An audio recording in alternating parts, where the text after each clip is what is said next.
All right, welcome to another study, specifically on First Enoch. We have not came back to this study in several months, um, but all praises to the Most High Yah that there's been a lot of growth and understanding. Not just in Enoch, but my personal life. A lot of events transpired.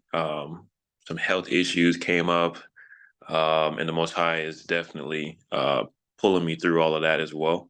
So all praises to that for that testimony, and my brothers and sisters as well. Those who are pretty close to that I know and talk to regularly. For those who have been on the battlefield with me, and for me and for my family as well, I highly, highly appreciate you. I definitely can't say it enough.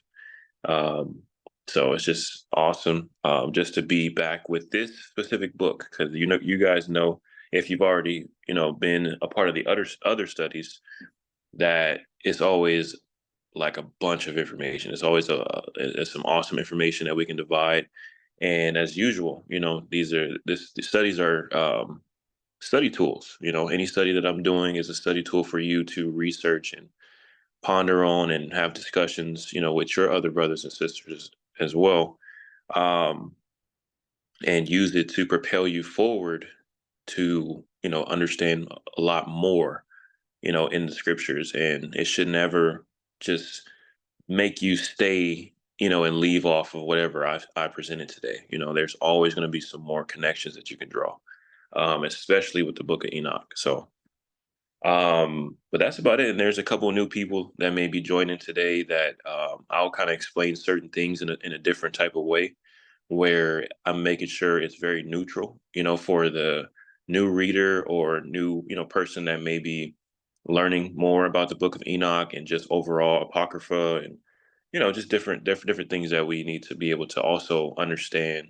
how to explain also to those who are new, even if you're seasoned, right?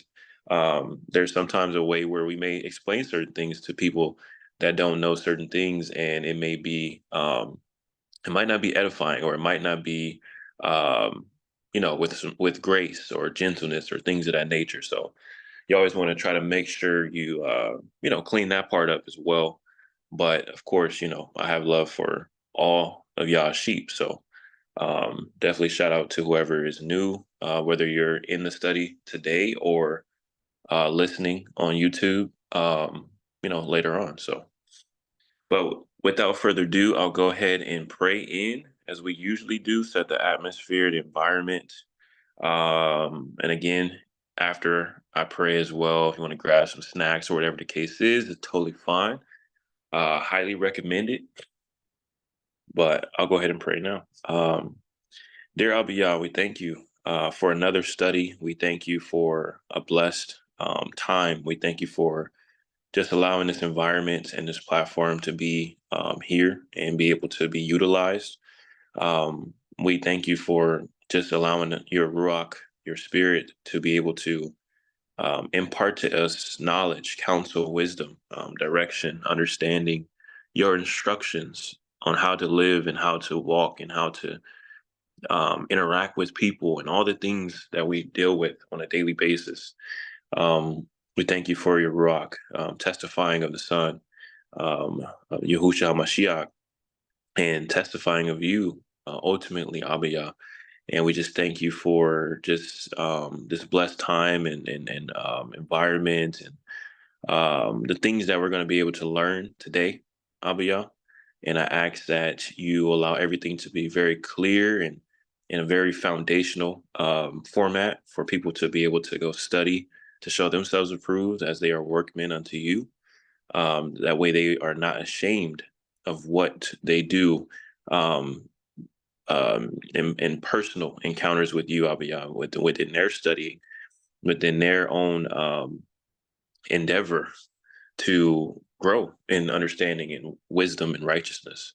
So I just ask that you just continue to bless my brothers and sisters, and whether they're here today in the live study or on YouTube watching later, that you just continue to bless them with information and understanding, and that even more so wrapped in meekness, that we don't puff ourselves up with knowledge and things that we may think we understand and know.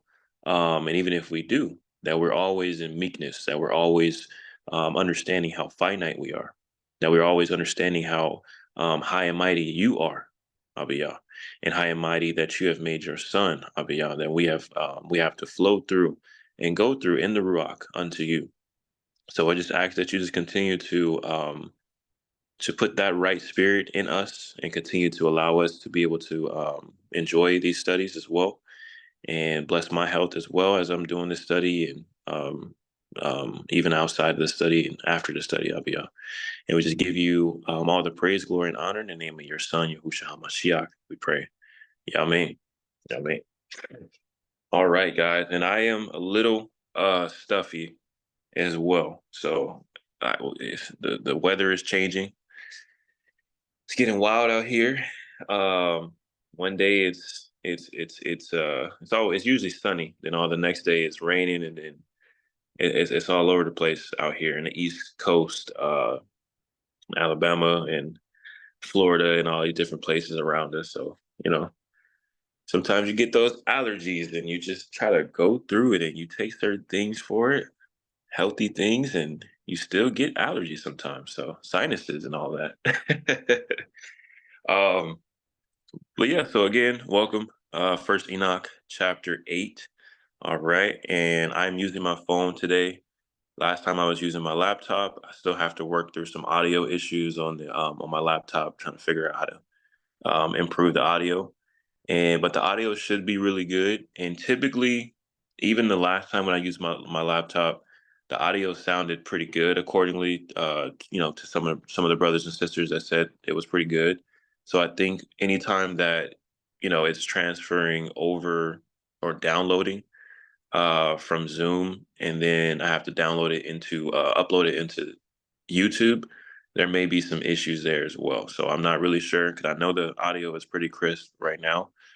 But I just have to just keep trying and do better a little bit here and there. So, and of course, if you're a brother and sister that's really good with tech, you always can let me know some things. Help me out here. But I appreciate also some brothers and sisters that, again, I don't ask for donations at all, because I don't believe I need donations, as far as, or need to be asking for donations. Especially with this. This is, a ordained path that I have in the Most High, and I'm your brother and your sister. I'm not.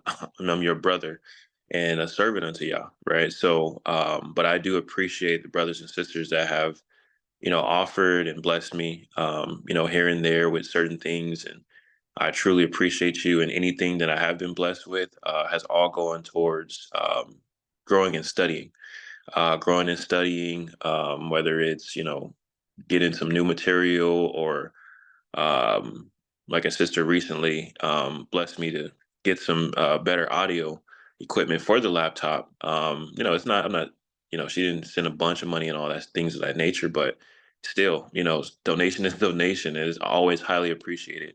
And so I got some new audio for it. I just have to try it out now, and do a little bit better with practice with it. But she expressed that she really enjoyed the studies, and the last study that I put on the YouTube, it was muffled. The sound quality was muffled, so she was just like, see if you could find something else, to help this and that, So it's always appreciated, and I always want to make sure the quality is always top notch as much as I can. And so yeah, so that's also not me saying that so you guys can start donating and all that. It's just me just showing appreciation. And um again, I'm not a pastor out here asking for tithes and offerings and all that type of stuff. But you know who you are, and I truly, truly appreciate you dearly, and pray for you. Obviously, not just because you give, but because of your heart, and because of my brothers and sisters that I'm usually around that have really good hearts in the Ruach. Despite all of us, we're all trying to grow and all trying to push through different challenges that we have. So it's just amazing to be equally yoked with brothers and sisters around me that are really trying to pursue that path of righteousness and worship in spirit and in truth. So just wanted to make sure I say that. So let me go ahead and bring this next slide up. Like I said, I'm using my phone, so I gotta share an image and then stop sharing the image and then all that cool stuff. So it'll flow really well. All right. So Enoch chapter, oh, Enoch chapter series recap. All right. Um, so the other studies that are on the YouTube already uploaded, right? The intro was really decent. Just introducing the first book or what Enoch actually is as far as the first book of Enoch, right? And then I was also presenting some other information, whether it was second Enoch or third Enoch, and I was letting to be careful. You've got to be careful with all reads, of course, but some things are written purposely to deceive, and some things you have to make sure that you are well studied before you actually go into these books, these other books, right? That are not in the regular Protestant canon. You have to make sure you are establishing foundations first before reading these other books, because when you start reading them, especially people are really seeking more knowledge and things of that nature, and they're not seeking it with the understanding of the knowledge needs to be getting you closer to Yah, needs to be getting you closer in intimacy with Yah, right? To be able to understand, who the Father is, the Son, the Ruach, and maybe if you're reading something about the angels, that we're not worshiping angels, but it's understanding the order, understanding like what they do, et cetera, right? And then not going too crazy with the information, right? Some people dive so much into these things where they start going into esoteric practices where they figure that they are meant to unlock all these mysteries, and now their whole basis for sharing is based off of mysteries and numerology and things like that, and they go far on the deep end, right? It's a lot of people that go on the deep end with a lot of things, and the spirit of error and pride is attached to these people. And they'll never admit it, of course, because they're sharing esoteric information that they believe that you don't know. And that if you want to know it, they'll give it to you, and that you're chosen, to receive that information, especially if you praise them, because they're also looking for vainglory. Right. So, it's a lot of things out there that that's not recent, nothing's new under the sun. But in the past as well, people have always looked for those type of things where they're trying to separate themselves, and they may have, sound really smart and have some type of intelligence, but you're going to learn as well, in this study today, how the watchers essentially obviously were intelligent, they had understanding and things of that nature, but it was vanity. The things that they were teaching the women, and the men was all vanity. Um, so it's just gonna be really interesting, when we when we go down in this chapter. But just going back to the intro, that's what I was sharing. That's what I was sharing about, and just breaking it down. So I would definitely watch that if you're new to the studies, and especially new to Enoch. You have time for that, and you have time to research on your own as well. So the next part you see here is sections. So we're going by sections in the book of Enoch. We're going chapter by chapter, verse by verse. But in that introduction video as well, I talked about how the book of Enoch is broken down into sections. And that's just not me saying it as well. It's also by scholars that have researched, and broken down the book of Enoch as well. If you don't know me by now, I really love research. That's a part of studying to show yourselves approved, right? Being a workman. That's not being ashamed. And typically, people that are in my position, where you teach, you share the word, and things like that, because they are so focused on trying to gain a following, they'll only speak from their mouths and how they interpreted something, and they will rarely show you any research. And that's not me. I flow at the Ruach during studies all the time. Thank Yah, and that's humbly speaking as well. And I love showing you guys some great research and then sharing it, to people that will ask about it or something like that. And it's a lot of bountiful information in there, because we can't sit there and act like we know everything And then whatever the Ruach, puts in my spirit and my heart and my mind, then I'm flowing with that information that I'm presenting. I've already divided it pretty well, according to the spirit of truth. And then we just keep going and we just break it all down together, right? So um, again, these things are going back to the sections. Scholars have broken it down into different sections as well, and that's what we're essentially doing. So right now we are on the Watchers, quote unquote. That's the section that we're on. So it pretty much lasts from like chapter 1 to like chapter, like I think like 20 something, or maybe even 30 something. Just off the top of my head, I feel like I can kind of remember it's somewhere around that range. Um, so it's a very big chapter, and if um, you are not familiar with the Book of Enoch as well, there is a chapter, and somebody could put that in the chat, where maybe it's on chapter 7 or something of that nature, where it talks about in different translations, where it was like the sons of God, or I think it could say that not the Watchers, maybe in certain translations, but it briefly mentions that they were having relations with women. And I can't remember off the top of my head if it said they produced giants, but I'm pretty sure it did. Or it may say like sons of renown or things like that, right? So there's been, in the regular canon, like a lot of us know who are seasoned, these things could be talked about, but it won't have a lot of information in the regular canon. So that's how we know we want to, break down scripture, and we want to connect scripture with scripture. There's going to be so much more information that we can find in other books, right? Including, the main foundational books that we've grown into, that we were introduced to, and then obviously apocrypha, right? How they've labeled it apocrypha, and we know that in chapter 14 of Fourth Ezra, the biggest foundation, I would say, when it comes down to apocrypha books, that you should always have if you ever are presenting why it's important to read these books. It happens chapter 14, Fourth Ezra or Second Ezra's. It says, let me see here.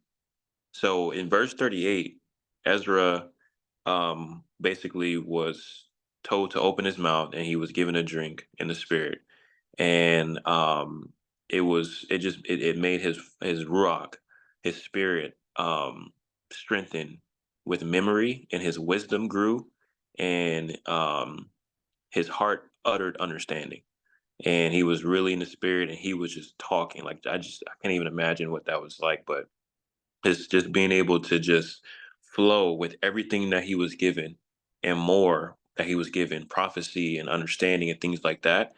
And then it says that in verse 42, that there were 5 men who were around him at that time.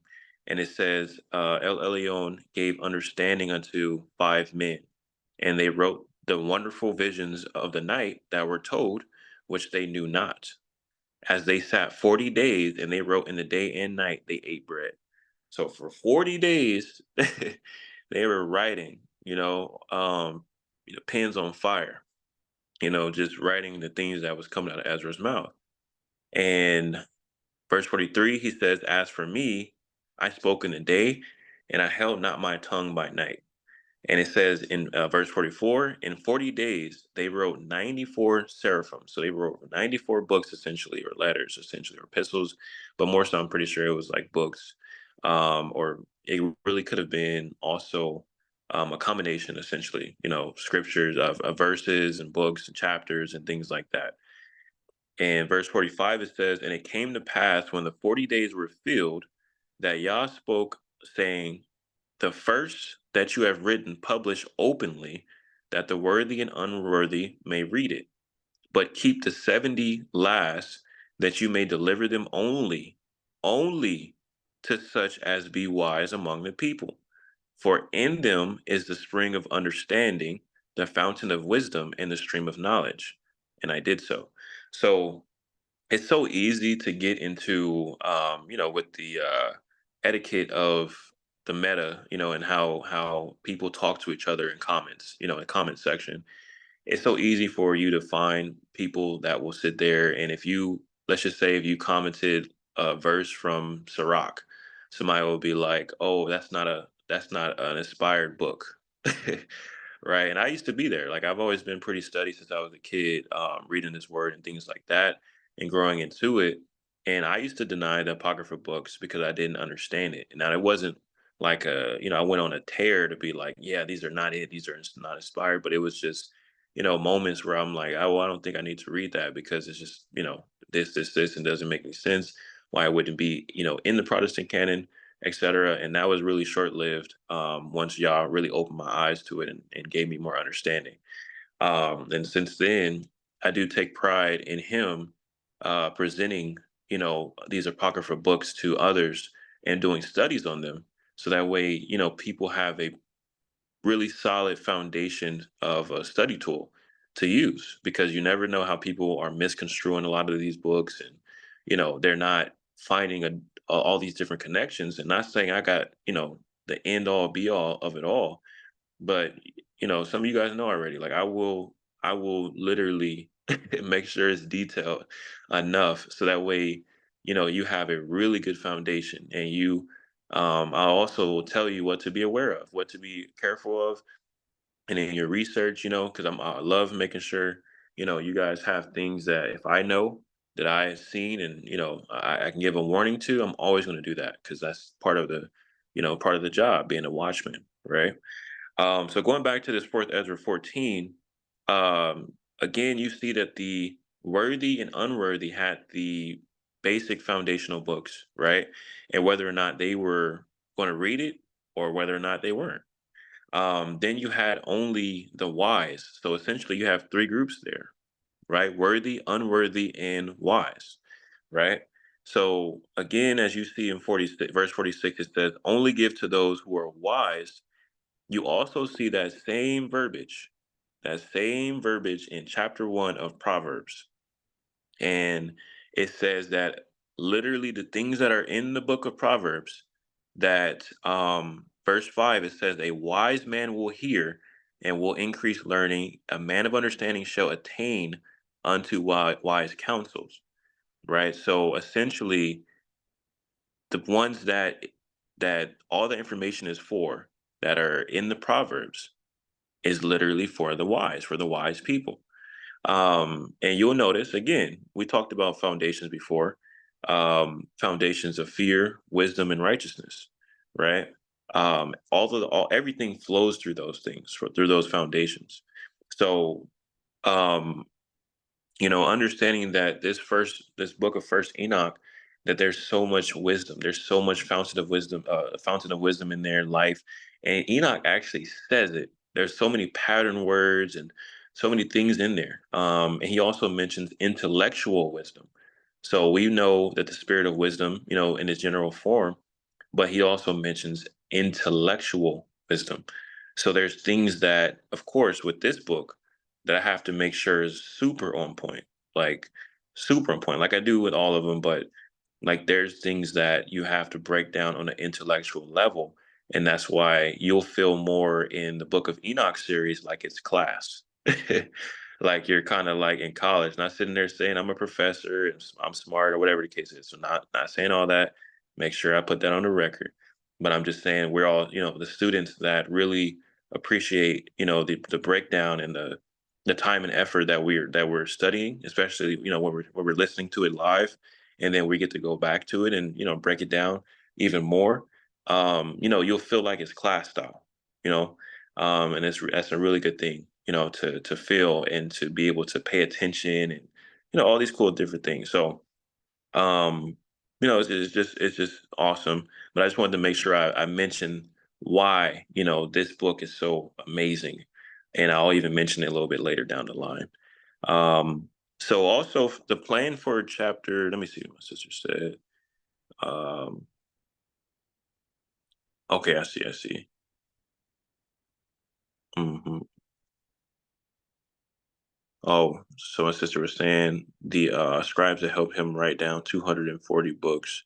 Yeah, it's again, it's translations. It's just it could have been a mixture of, um, like I said, verses, chapters, books, and it's interesting. The Vatican, they got a whole library that's not accessible for anybody, really, other than like if you're like 85 years old and you're one of their cardinals, I guess. But they got so many books and information down there, and it really could be actual books that Ezra, and those scribes actually wrote that day, apart with all the other stuff that's missing, essentially. So, but Yah knows, he knows, he's always known, and he still allows us to connect scripture with scripture and get so much out of so many things.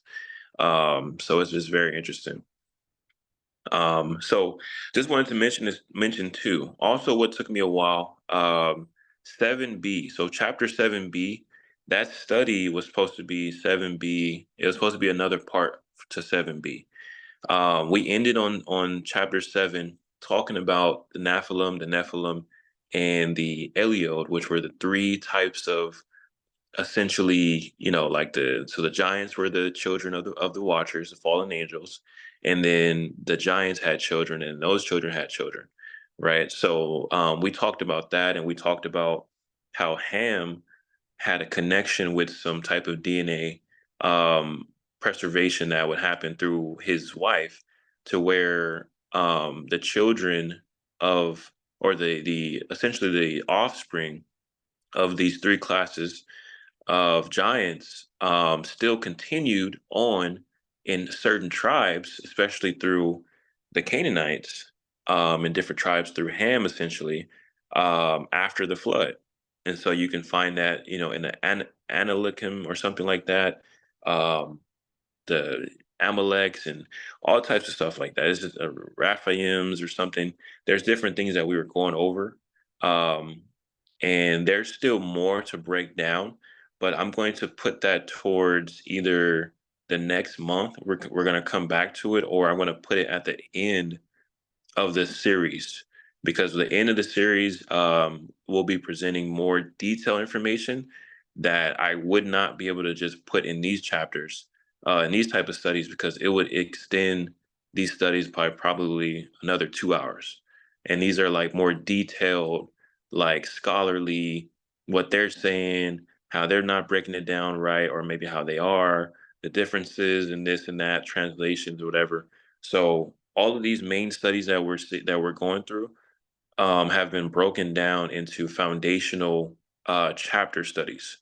So at the end, for those who are really like really want like more information and all of that, then we'll go deeper into that, and then that way, 7C will end up coming up. But for you that like to go check some things out in the meantime, um, what needs to be brought out is, I was giving you guys some understanding as well, through the book of Jasher, how there's some discrepancies in there. It's a great book to read, but there's some very keen things that are tied to Jewish mythology or things like that, because of course they don't, a lot of the and I'm uploading this on YouTube, so I have to sugarcoat certain things so that way I make sure it gets uploaded. So a lot of those who are Jewish, they don't believe in the Son, right? And whom Christianity, is called Jesus Christ and things of that nature. Most of us understand more of the Hebrew side of it, we call him Yahushua HaMashiach, which is his name. Some say Yasha, which is his name that he essentially wore, especially when he got, when he was in our flesh, and he fulfilled different things that he was supposed to do in our flesh, and then died and rose again. So that was already prophesied for him to do those things as well in the other books of the Old Testament. But essentially, just like he says in John 17, how his name, that the Father gave him the same name that he has, um, those connections are really big in Enoch. And so if anytime you hear me say or typed, Yahuwah Yahusha Hamashiach, or Yahuwah Yahusha Sabaoth, different things like that. There's different names, right? But the main name, above all names. Oh, somebody's drunk. Wow. Wow. Okay, let me see who's doing that. Goodness gracious. Okay, so I got a person here. Let me see. How do I stop sharing? That's crazy. So I wonder who that is. Give me 1 second, y'all. So we got a I guess we got a heckler. Um Jason B. He just joined, so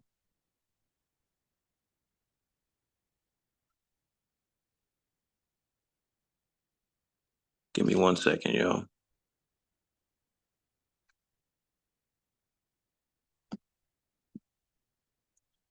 Yeah, that could have been Jason. That's crazy to get on somebody's Zoom just to do that. That's a little suspect, buddy.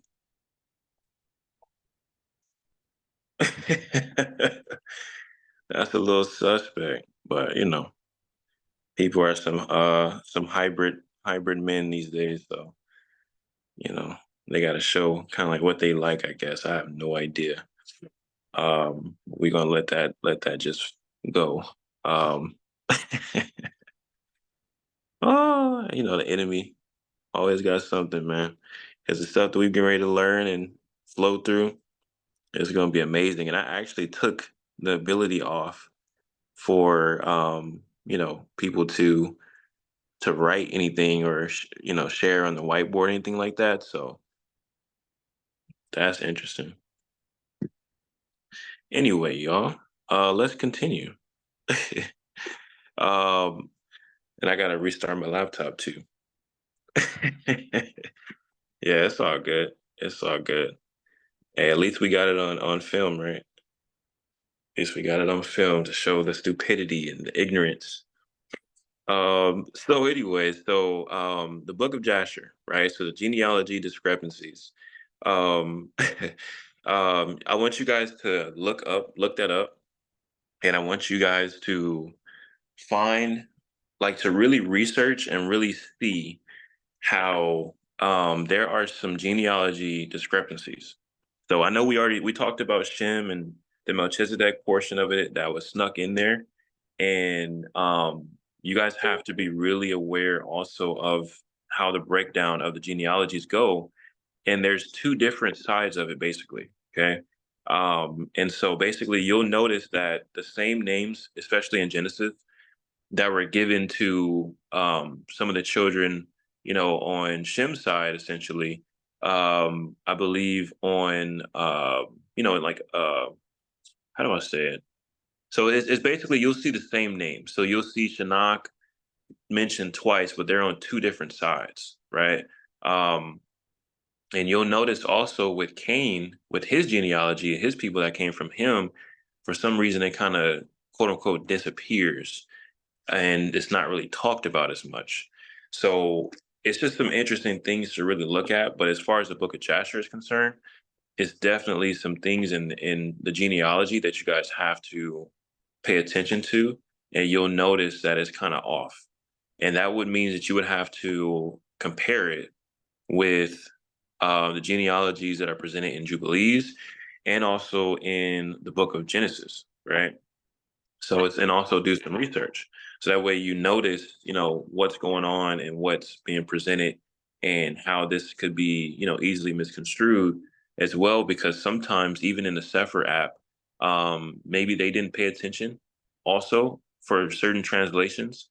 And just in a Sefer period translation, you'll notice that they may have kept a certain translation from a KJV one that they were supposed to change that's not actually the actual translation, let's just say. So for example, somewhere in fourth Ezra chapter 2, it mentions like Esau and Isaiah or something like that. And it's supposed to be Jeremiah and Isaiah. And it's talking about like basically like something with the path of righteousness and things of that nature. But if you read it the way that it's put, not just from the Sefer, but old, translations that didn't translate it right, you'll think, something else, essentially. You may not have the right understanding later on.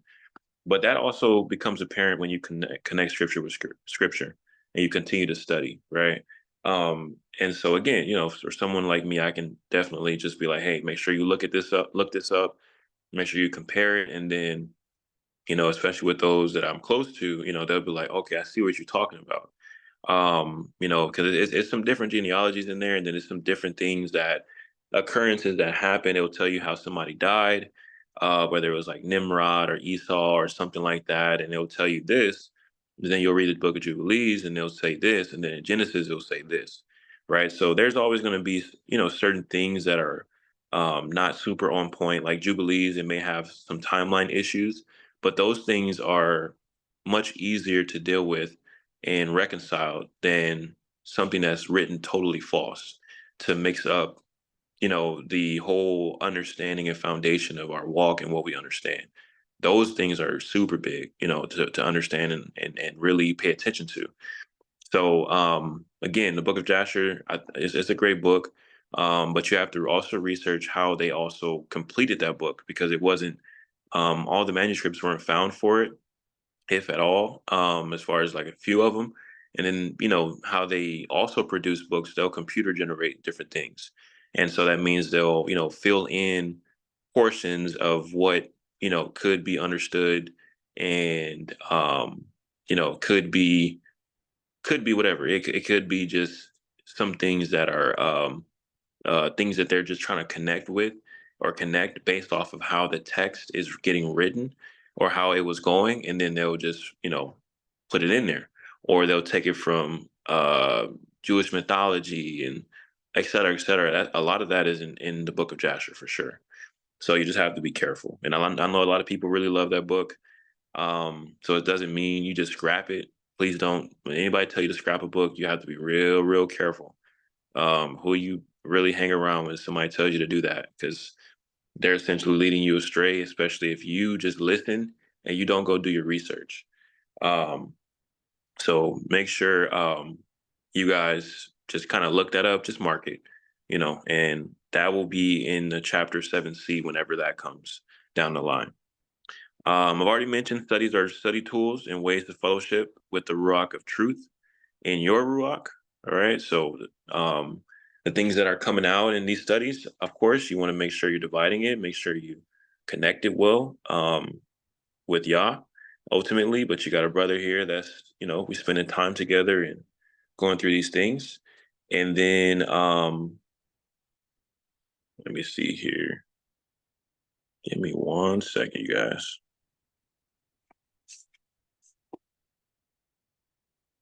Today is interesting.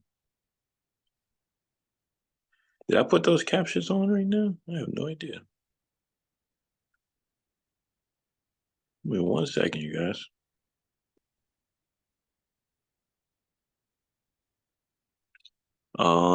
Screen sharing restart.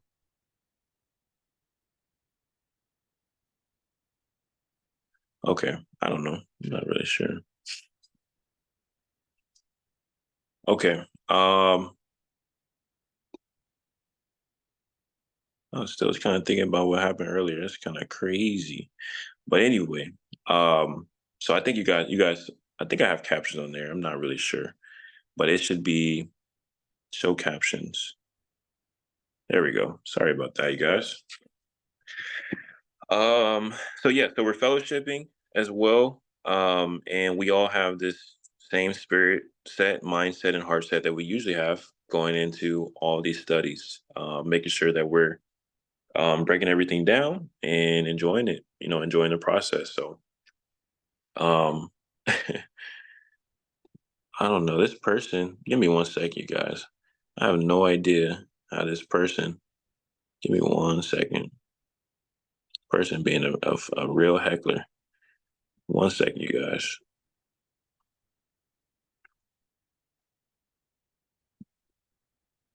I don't even know who this is.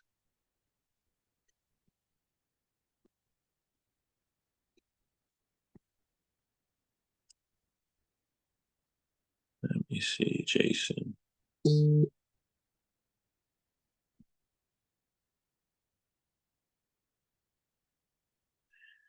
Yeah, I have no idea who that is.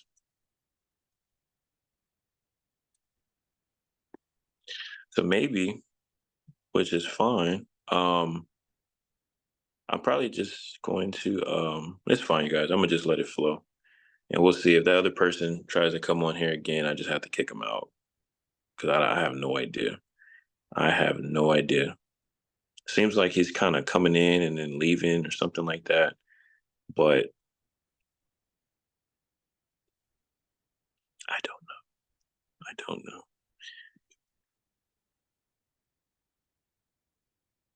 Okay. So let's just flow, y'all. Let's just flow. Look at the enemy trying to get me distracted, man. It's all good.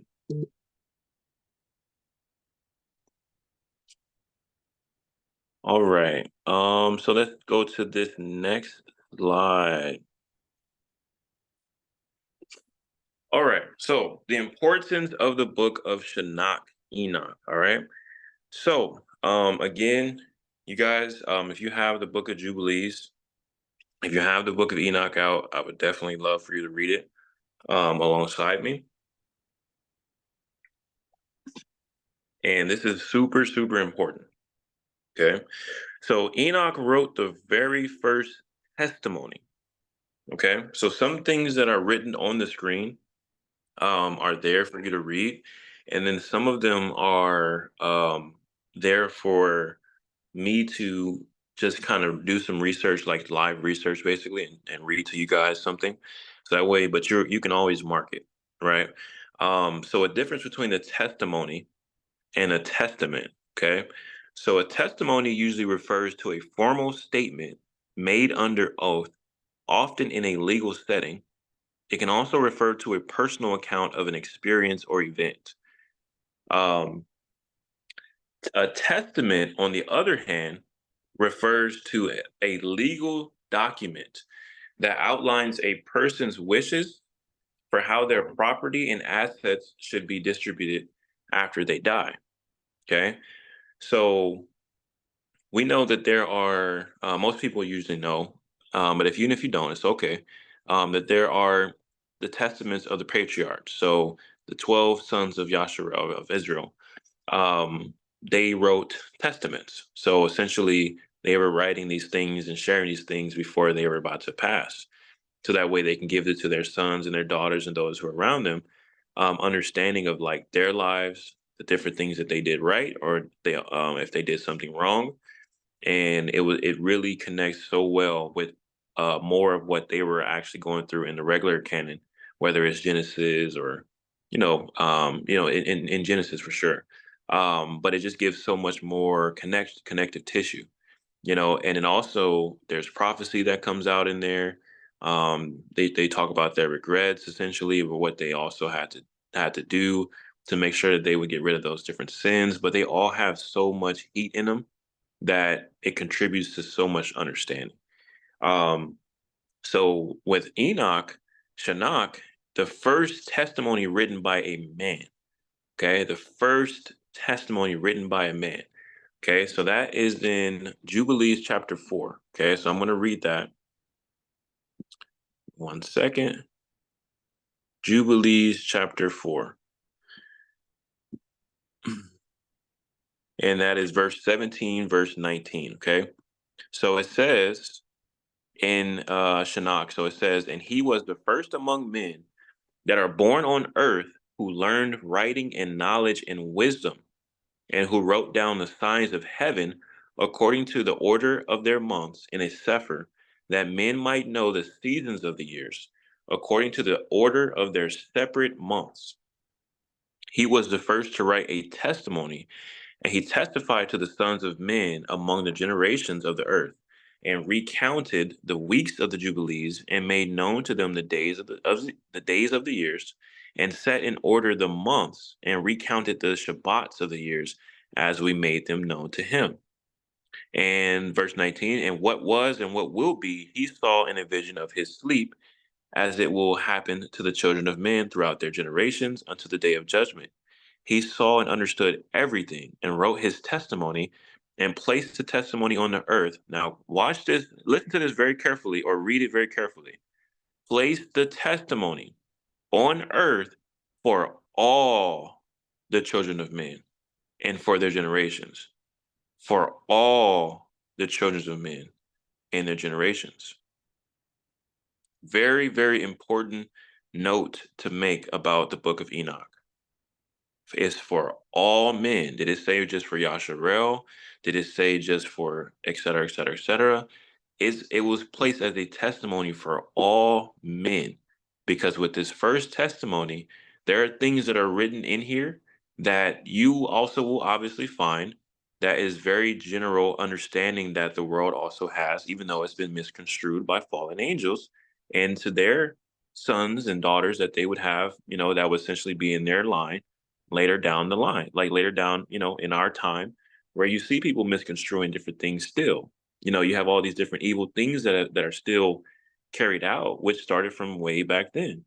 So essentially, this first testimony, this book, it serves as a part of judgment, essentially. So when people have done different things to misconstrue and turn what is true into what's false, it's like it's general judgment, like a marker in a sense, right?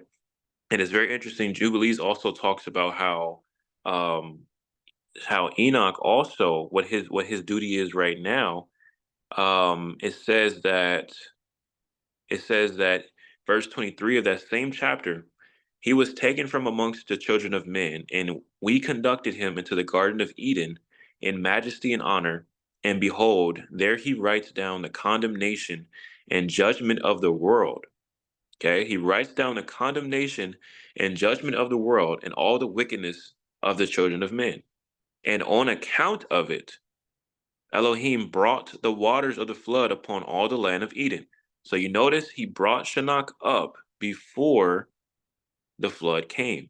And he says, on account of what Enoch does as a scribe of righteousness, as essentially part of the judgment, like writing the judgment. And you guys, I forgot what study that was. It was somewhere in the spiritual warfare series, I think, but it was about judgment.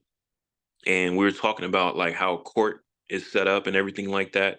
And you have someone that's writing essentially everything that's going on and taking those notes, and then delivers the final notice or something like that to the judge, essentially, right? So the way that man sets the whole jury thing and the judge and all these different things, the justice system and all of that is a portion of how it is up there, in the heavens, but it's not nearly the same. It's not nearly perfectly the same.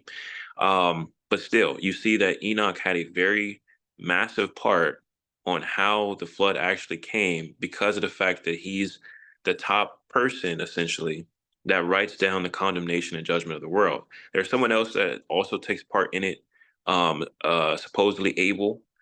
Remember Cain and Abel? Supposedly he has a part of that as well. He was essentially, I would say, I guess the first man to die, basically, right? Like, because he got killed by Cain, and even Enoch mentions him. But he's mentioned also in another book as well that he has part of the same duties that Enoch has, and it's so many things that take place in the heavens and that takes place, for all these different things to have come about, that it's just truly amazing. So just going back to Enoch, it says that on account of what he does, basically, Yah brought the waters of the flood upon all the land of Eden.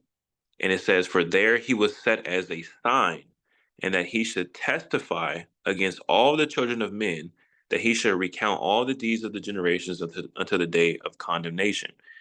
So we also talked about in that study, spiritual warfare study, that from the revelation of Zephaniah, Apocalypse of Zephaniah, it talks about when he was in the spirit, how he saw that there were scribes, or there were angels that were of righteousness and angels of unrighteousness. But essentially, they were like in front of the gates of heaven. And these specific angels were writing down either the good deeds of man or the bad deeds of man. So you already know the bad deeds of man that was written by these wicked angels were a part of Hasatan, Satan, right? Also called Mastema.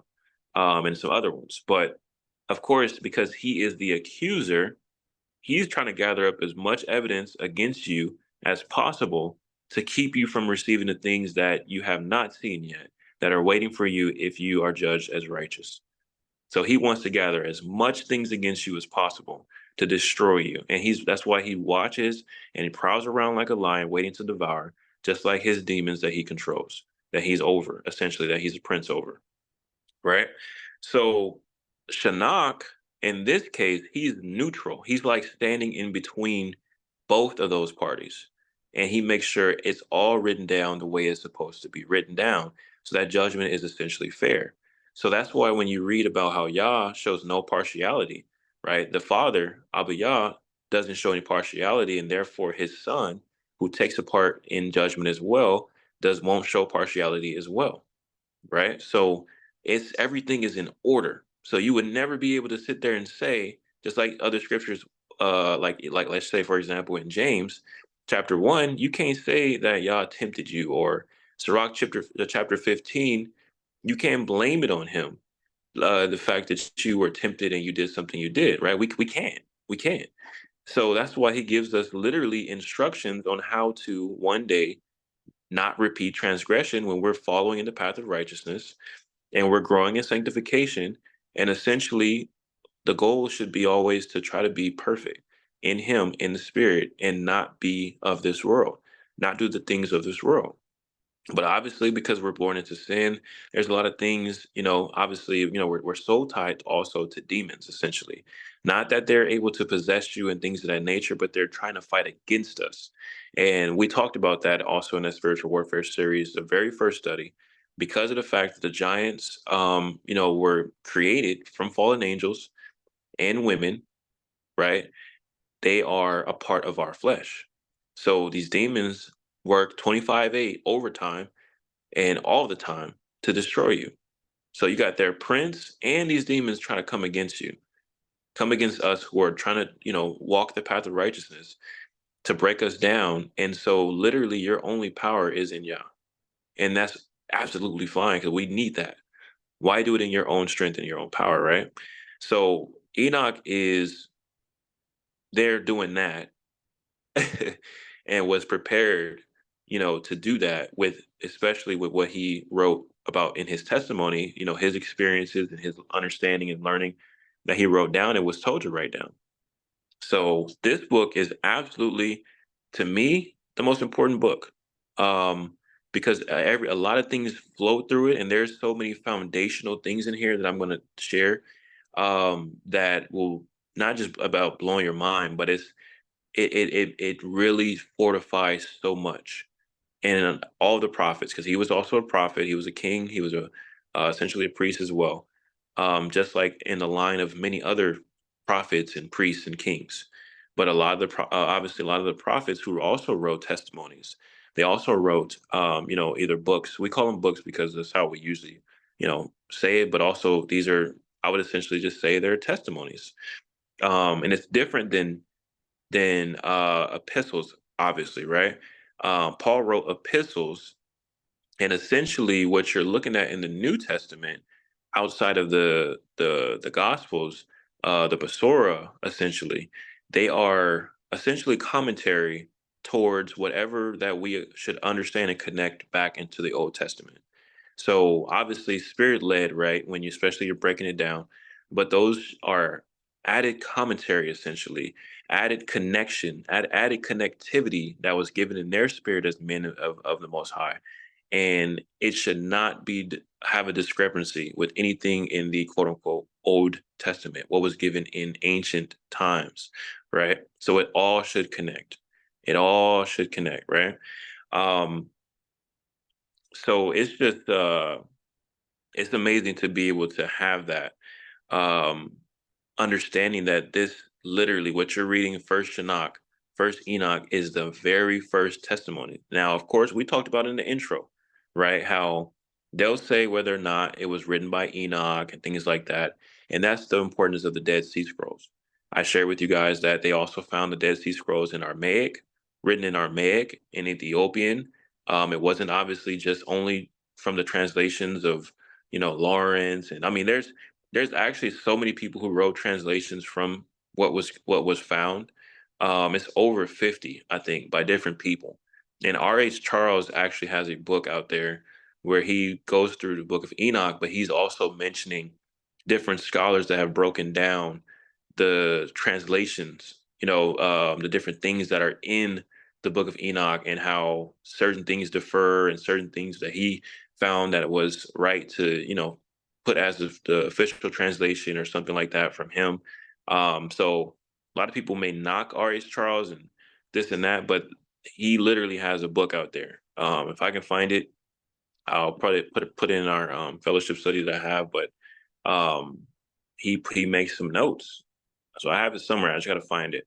But just in general, it's just amazing to know that you do have a copy of literally the First Testament, and by breaking it down and connecting these scriptures with scripture, with all these other things that are in other books and epistles and things of that nature, it brings so much validity to it, right? So again, it was written for all man. On top of that, so it's like that's a big thing. A lot of you guys probably are just like, you really understand how big that is to be a first testimony written to all men. That's massive. Um, so let's continue. So the birth of Enoch. So in Enoch chapter 93, verse 4, he talks about him being the seventh born in the first week, right? So this chapter expresses a 10-week prophecy that we'll go over down the line that you can also look into. And essentially, he breaks it down from the first week to all the way to the 10th week, because he was also shown, just like in Jubilees, it confirms a dream, a vision that talks about everything that would happen from the beginning to the end, essentially. So he was given this understanding, and he wrote it, and he gave it to Methuselah, and Methuselah, gave it to the others. But also in chapter 1 of Enoch, he talks about that he also was mainly writing to the ones that would be the generation of righteousness, that would be living in the time that's coming up to the Jacob's trouble. Now, even in the testaments of the patriarchs, they did mention Enoch as well, that they read in the book of Enoch that this would happen and that's what happened.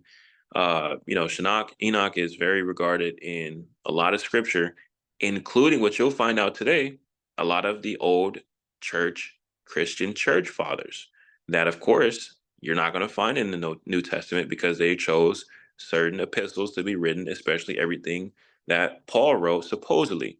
And even with Paul, there's Third Corinthians that's not mentioned in there. That's not put in the regular canon, New Testament canon. There's some other epistles written to other churches and things like that. So, it's just a lot of information out there that's just not put together, because they're trying to hide. They've always tried to hide information and connections, right? So going back to Enoch, I mean, he's literally putting so much out there, but essentially there will be the ones that are wise, that will understand and grow in the understanding and connect more and more and more, and really understand the bigger picture, and to really understand how to really walk in righteousness, not just in first Enoch, of course, but because we're talking about it being the first testimony, that's huge, huge, because he's given literally like the beginnings of things. And that way you understand too how Moses was also shown essentially the same things. He was given the same things. He was given a recap of what happened before him. And so that way you'll notice that a book like the first book of Adam and Eve was written by him. There's different versions of it, but you'll notice that there are like him, Moses, like he wrote that one. He wrote Genesis and things of that nature. Like, it's the Ruach. The Ruach can do so much, even though man tries to put a cap on it, of course. But yeah, I was giving people like Moses and other people understanding and what was in the past and all these types of things, because it all connects. It all connects, right? So the age of Enoch, when he was given this understanding, was at a later time. I'm not exactly sure. I thought I did have the answer for that, There are certain scriptures that you can divide, but the main reason why I'm inserting that into there is because some people think that he was literally just perfect. And um, he was perfect in righteousness, but that's because he was given the understanding on how to truly walk in righteousness. Just like in the scriptures, it will say that Noah was perfect in righteousness, and Abraham, things like that. Doesn't mean that these people didn't sin. It may be a short amount of time that they didn't sin, but at the same time, it's to show us that there are people that have came before us that have walked in the path of righteousness, who have literally put on the garments of righteousness to really walk in it the right way and push through all the adversity that they went through and all the things that have been, have transpired in their lives and even in our lives that we're going through right now. There are people that have done it. They unlocked the code and they came out victorious, being judged as righteous because they did it the right way that Yah told them to do it. Right? So inspiration, just like my sister is saying, inspiration, inspire us to walk that way as well. Absolutely, sister. And I have a study coming later on that gives some honor to those before us, and it's called Remember. And it's essentially giving honor because there's a blessing in honoring those before us. And so what that does also is give us even more accountability and more responsibility to follow through. Because also somewhere in Enoch, it talks about how they're praying for us. There's groups of people who are judged as righteous already that are in a certain place, in a place where the righteous dwell. One of the places that they're praying for us. They're praying hard for us to make it right, and to get understanding and to be able to strive and make it, because they know already what's waiting and they see it, and there's even more that they haven't seen, but at least they're there and they actually see it and they want us to make it, right, including Shinnok. He wanted us, those who are walking in righteousness, to make it. He made this testimony for the world, for all men, but he knew specifically that it was for the righteous, essentially, because they were the ones that would listen. They were the ones that would truly walk in the ways they were supposed to. It's a beautiful thing, absolutely beautiful thing. Um, so again, that chapter is about the 10-week prophecy as well. And give me 1 second, just trying to get my charter out here. In Sirach chapter 44, verse 16, he mentions that Enoch's translation, right, him being brought up, him, just like Jubilees talks about him going to the Garden of Eden to do his next job.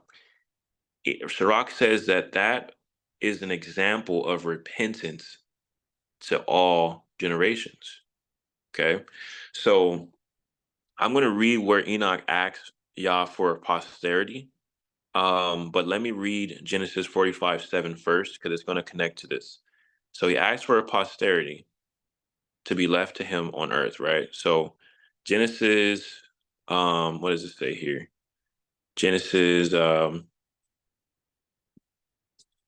1 second. Oh man, not with the tech issues. Genesis, why is this happening? Okay. Genesis 47. 1 second, you guys. Okay, Genesis 45:7 here. Give me a second.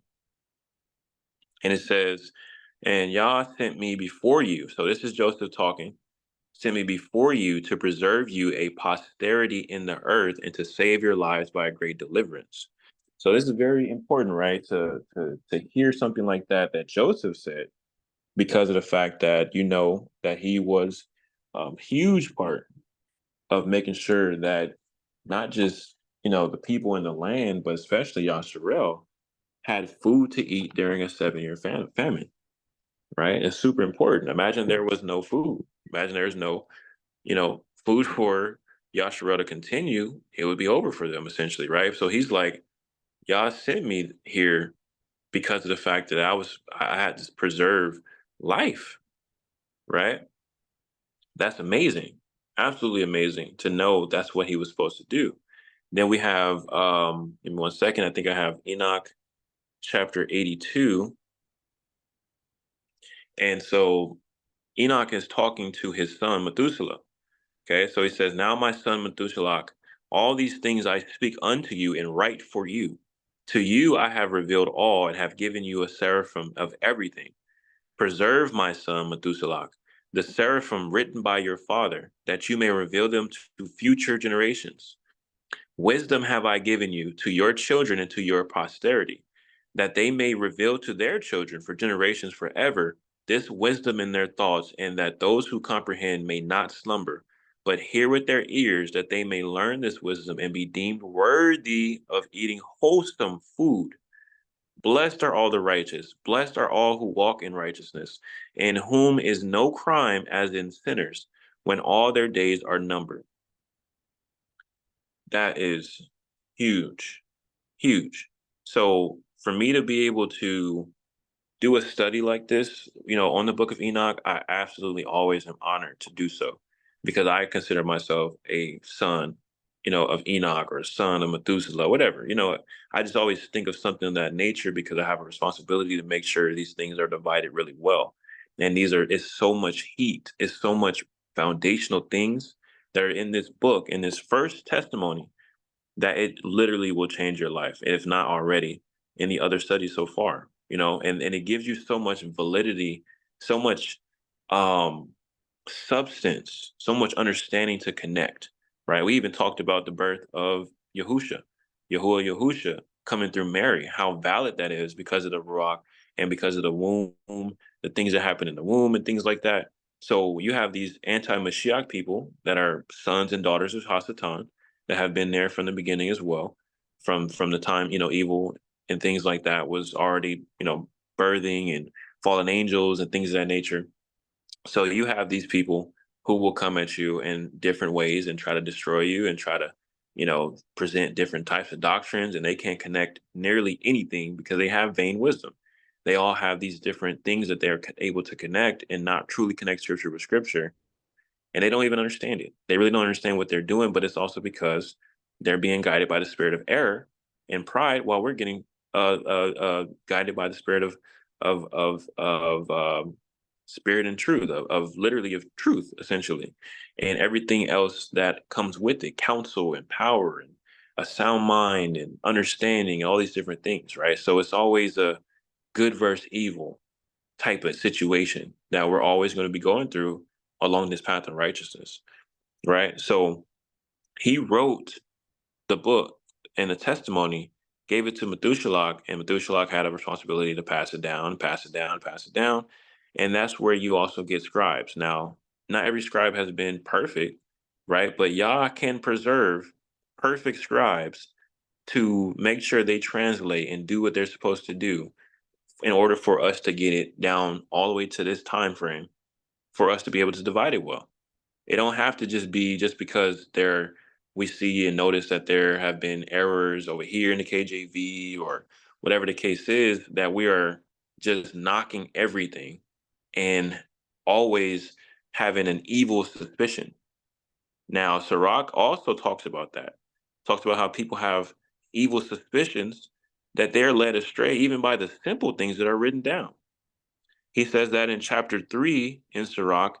He says that, verse 24, "For many are deceived by their own vain opinion, and an evil suspicion has overthrown their judgment."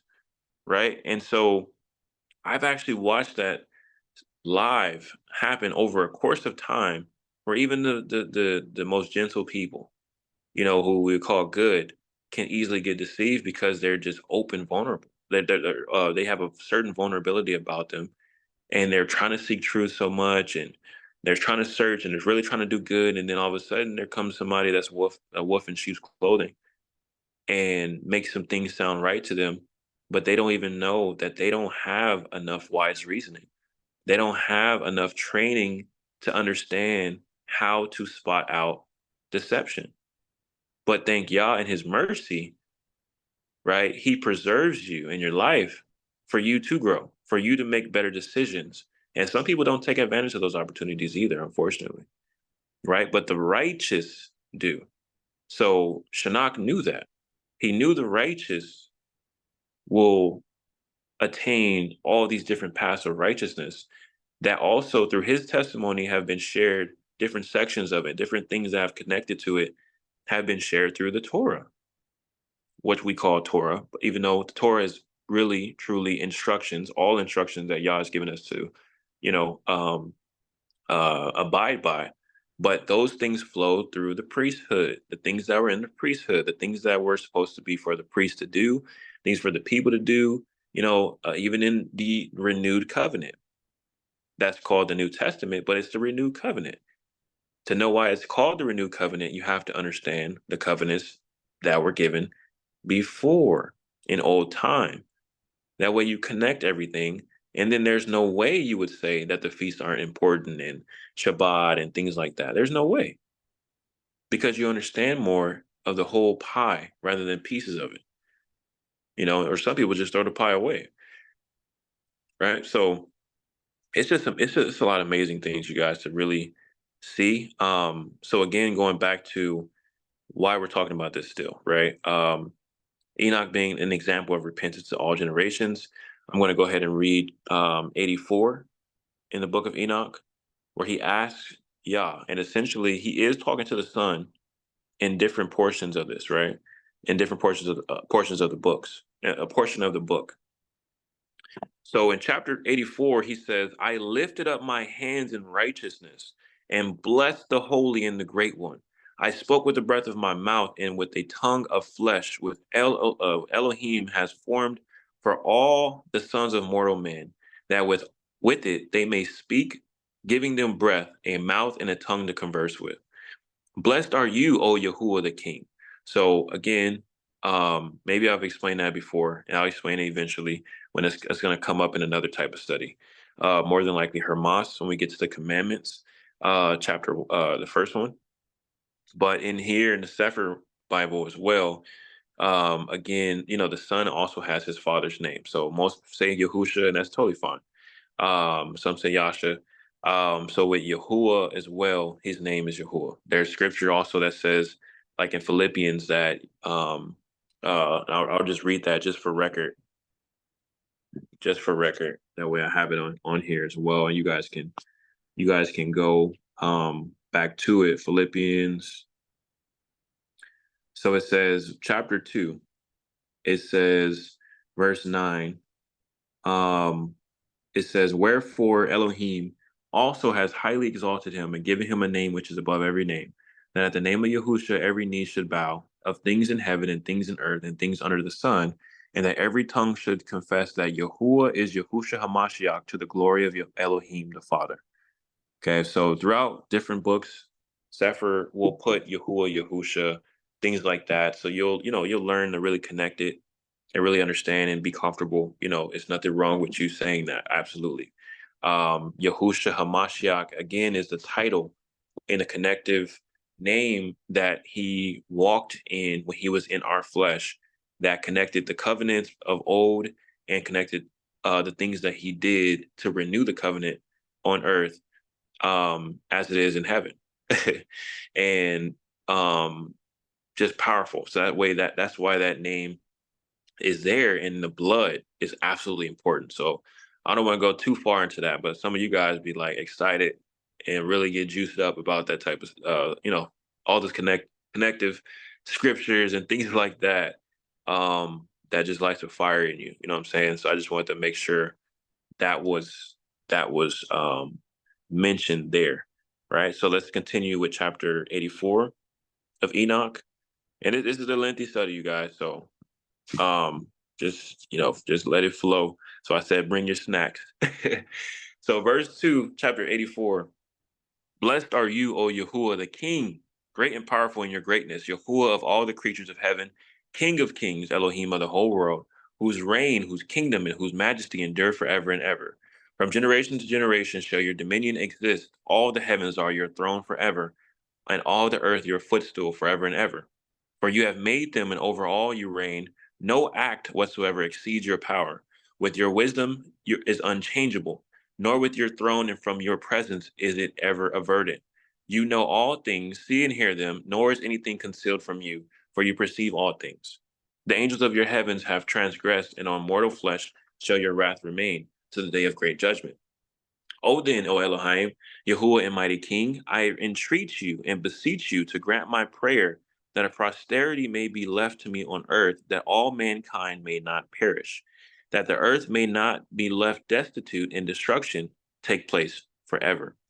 O Adonai, let the race perish from off the earth, which has offended you, but a righteous and upright race established for the plant of a seed forever. Hide not your face, O Yahuwah, from the prayer of your servant. Absolutely beautiful prayer. So that next chapter, he goes into talking about a dream that he was given, which this is a dream where it's incredibly detailed, and essentially covers pretty much everything that has happened on earth and what was to come that he had not seen, obviously. In which Yah literally was fortifying to him what was going to happen, and that for sure what he was asking was already in the work. It was already in the plan.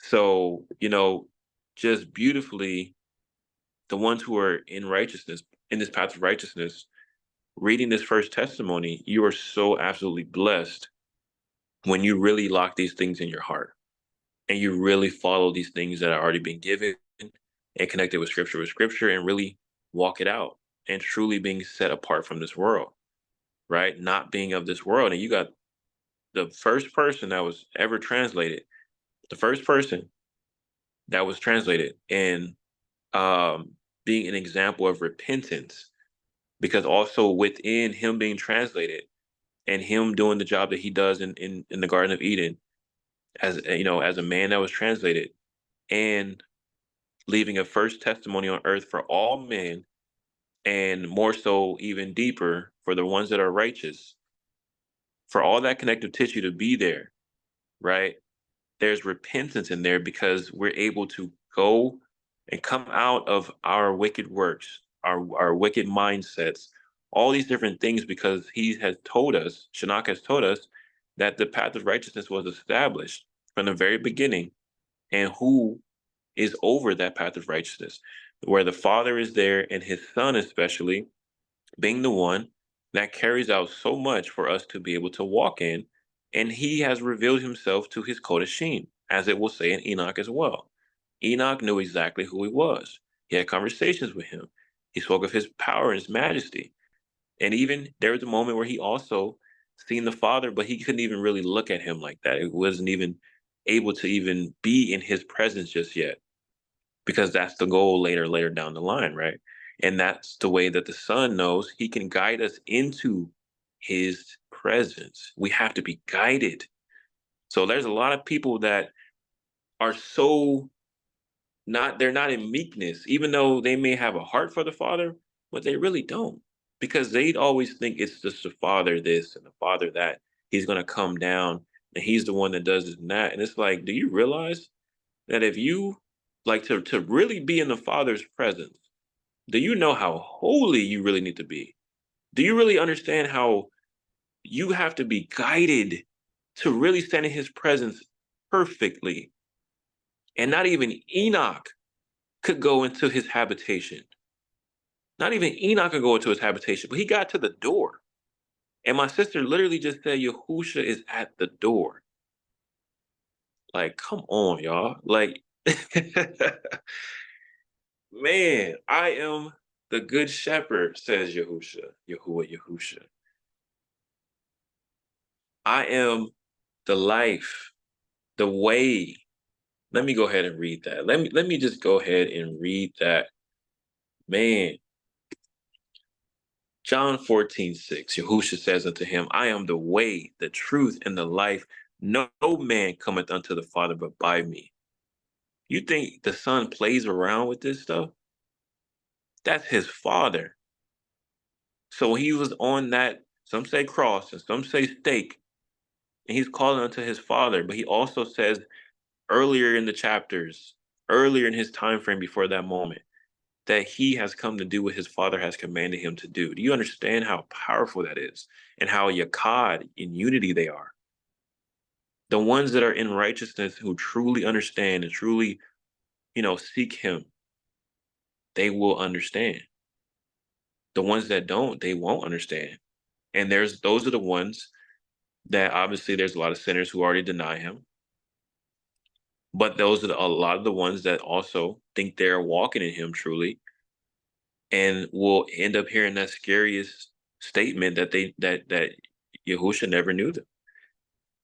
Literally, you're at the door. They're gonna be at the door saying, like, "Oh yeah, I'm coming to see the Father. I don't know who you are, but coming to see the Father." He's like, I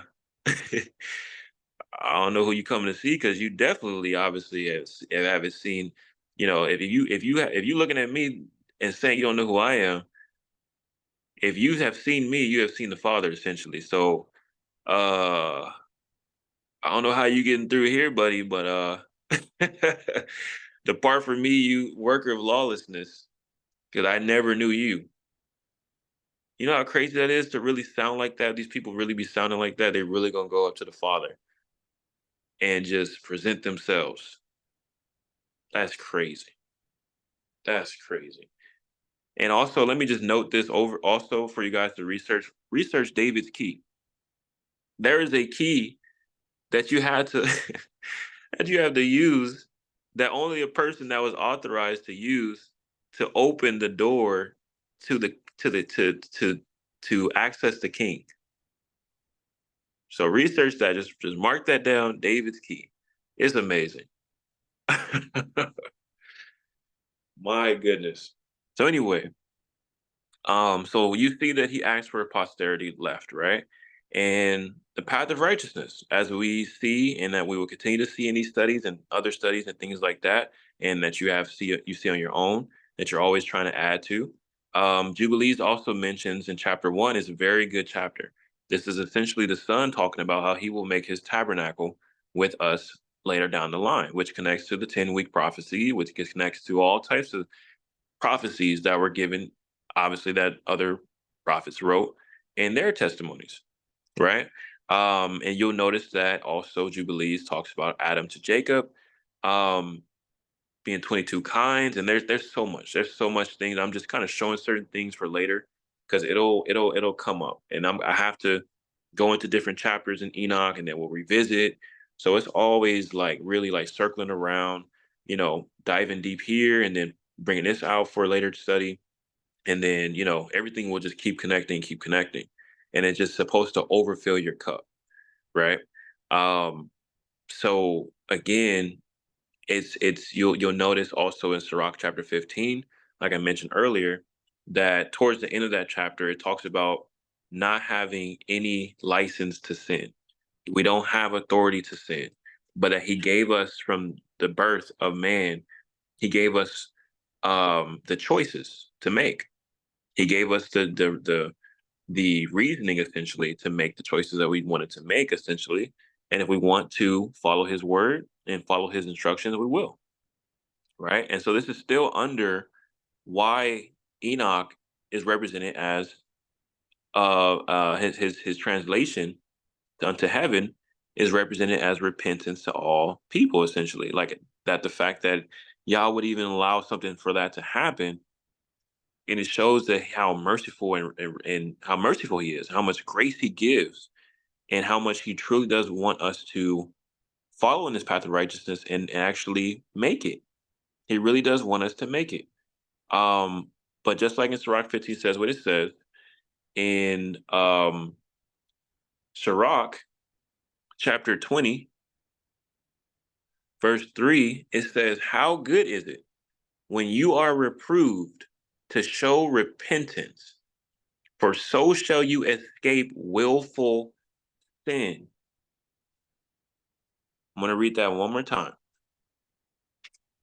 How good is it when you are reproved, when you are changed, when you are disciplined, when you are corrected, to show repentance, that you don't want to go back to those same things over and over again, to show repentance, For so shall you escape willful sin. Think about that. Willful sin. If you don't have a will for sin, you won't sin. But if you have a will to sin, you will sin. You'll possibly sin, right? So this connects to, I don't have this on screen, but in chapter 6 of Enoch, and we read this in the other study, but it says about how the elect, the holy people that will literally follow in the path of righteousness, that will be judged as righteous. It says that verse 9 of verse 6 of chapter 6, it says, the elect shall possess light, joy, and peace, and they shall inherit the earth. But you unholy, shall be accursed. Then shall wisdom be given to the elect of all whom shall live, and not again transgress by impiety or pride. Not again transgress, but shall humble themselves, possessing prudence, and shall not repeat transgression. They shall not be condemned the whole period of their lives, not die in torment and indignation, but the sum of their days shall be completed, and they shall grow old in peace, while the years of their happiness shall be multiplied with joy and with peace forever, the whole duration of their existence. Absolutely beautiful. So if you remember from that fourth Ezra, chapter 14, and you saw how the other books were given to the wise, because it had the fountain of wisdom and the fountain of life and things like that, that's literally a recipe for, quote unquote, how they say it, salvation, right? But that we know that's also, like it says in Yeshua, salvation.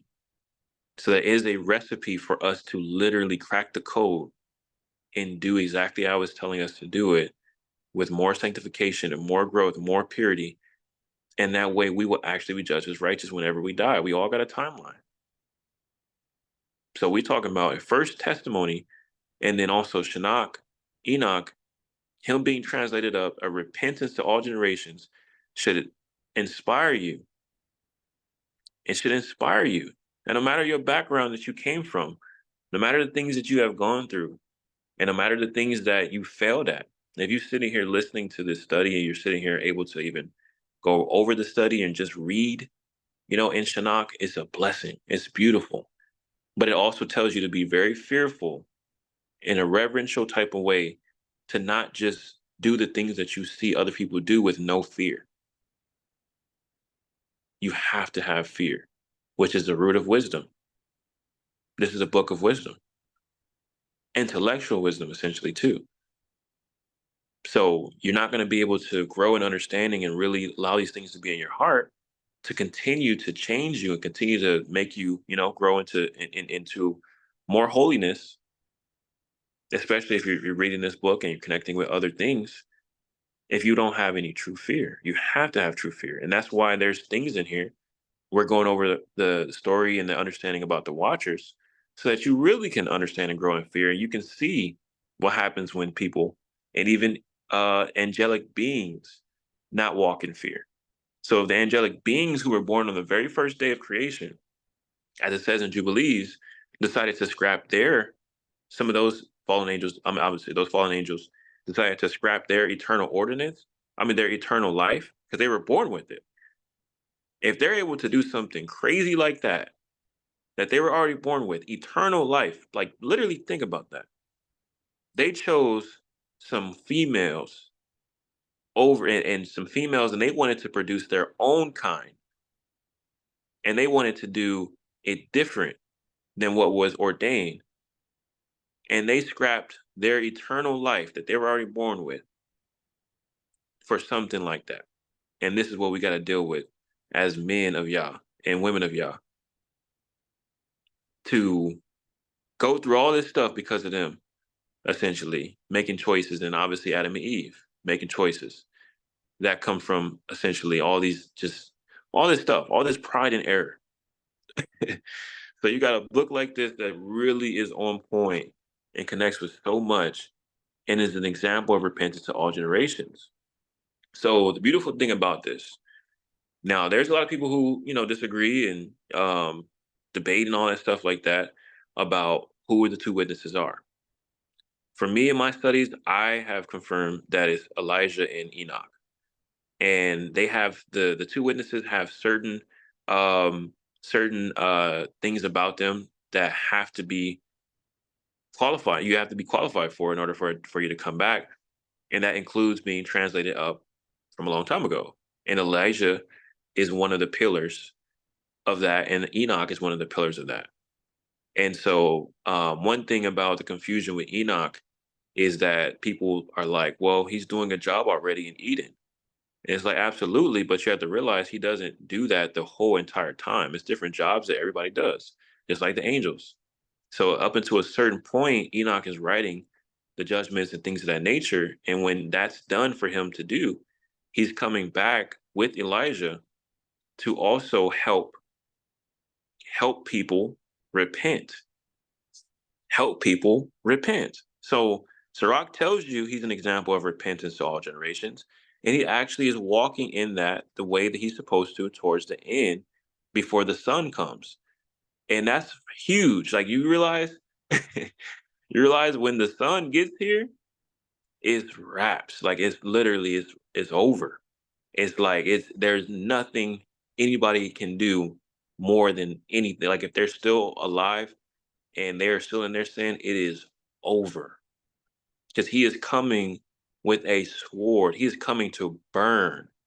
You remember the flood on earth, how it encompassed the earth?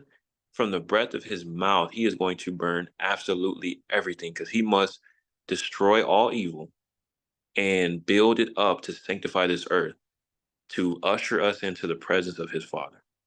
While we're in the presence of him in holiness, he's going to absolutely purify the earth. Absolutely, brother. Thank you for that. Purify the earth through fire. And it even says spirit of fire, burning fire. So to send Enoch and Elijah before he gets here is so merciful. It's so merciful. Um, Absolutely merciful. And the confirmation also with that, and I'm just gonna go ahead and pull it up real quick.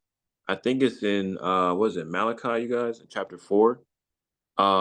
It says, verse 5, behold, I will send you Elijah, Eliyahu, the prophet before the coming of the great and dreadful day of Yahuwah. And he shall turn the heart of the fathers to the children, and the heart of the children to their fathers, lest I come and smite the earth with a curse. So you see that. He shall turn the heart of the fathers to the children, and the heart of the children to the fathers. That's big. That's very big. Because I mean, even in that, I mean, that's the whole study in itself. But you know how many men and women are bitter because of their fathers? Because of what has happened in their lives, trauma or just relationships. And the scripture says also for fathers not to what does it say, you guys, not to make their children bitter and things like that, for them to be hateful towards them. And that's a lot of issues. They always call it daddy issues, right? There's a lot of issues that come from parenting and the children that are under those parents that aren't truly walking in the path of righteousness. Because also the formula is proven that if you walk in the path of righteousness, that your children will do it too. You don't have control over their choices, essentially, but they're going to make great choices in the Ruach because you guided them and you helped them understand everything in the Ruach and help them understand different portions of how to interact with life and things like that, make great decisions that are according to the instructions of Yah. And then they'll have their own relationship with Yah. And my sister also mentioned breaking generational curses. Absolutely. Being a repairer of the breach, right? Breaking those generational curses.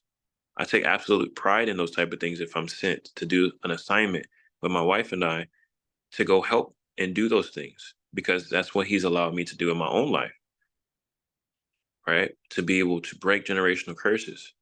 And you see that in the word. He's chosen people to do that too. It's just different, right? It's amazing things for that to transpire.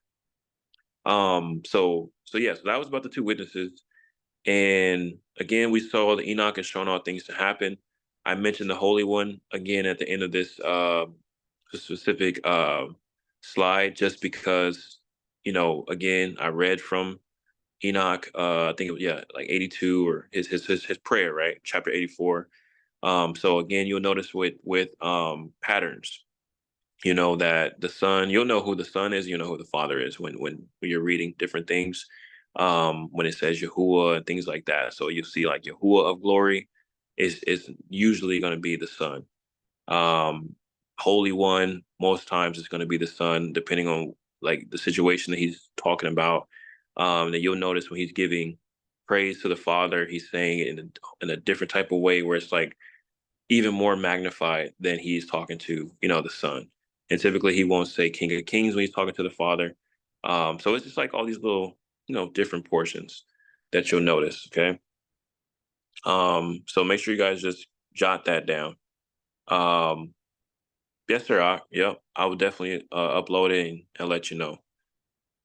All right. Okay, you guys. So that was that. The importance of the book of Shinnah.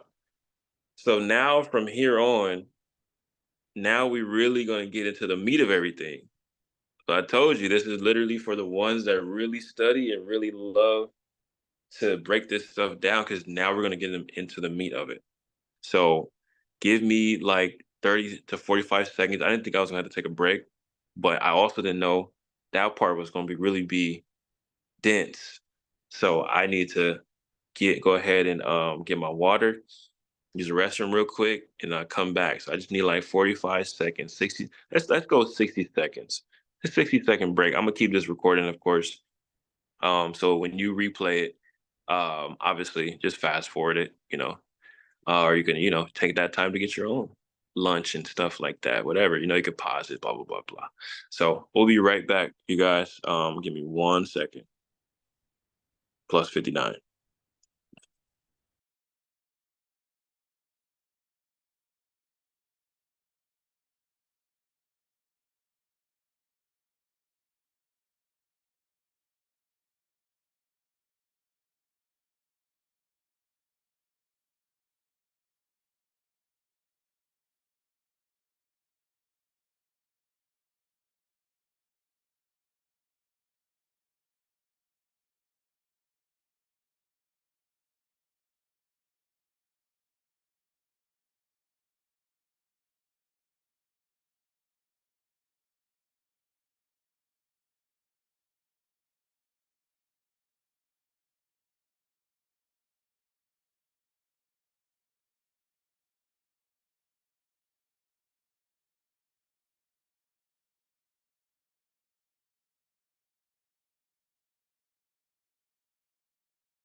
All right, you guys, we are back. I give like 10, 15 seconds. Somebody who's still trying to pop their popcorn and stuff, You guys enjoying it so far?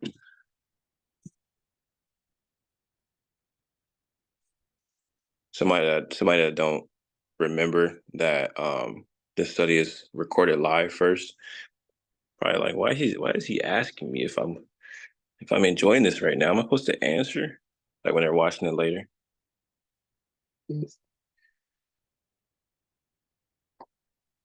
Just kidding, y'all. You know how to start being silly sometimes.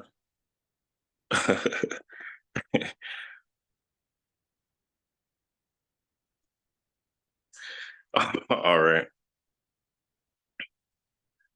Yeah, man, yeah, man. We about to really get into the meat now. Uh really get into the study now, guys. No Diddy out here. Sorry.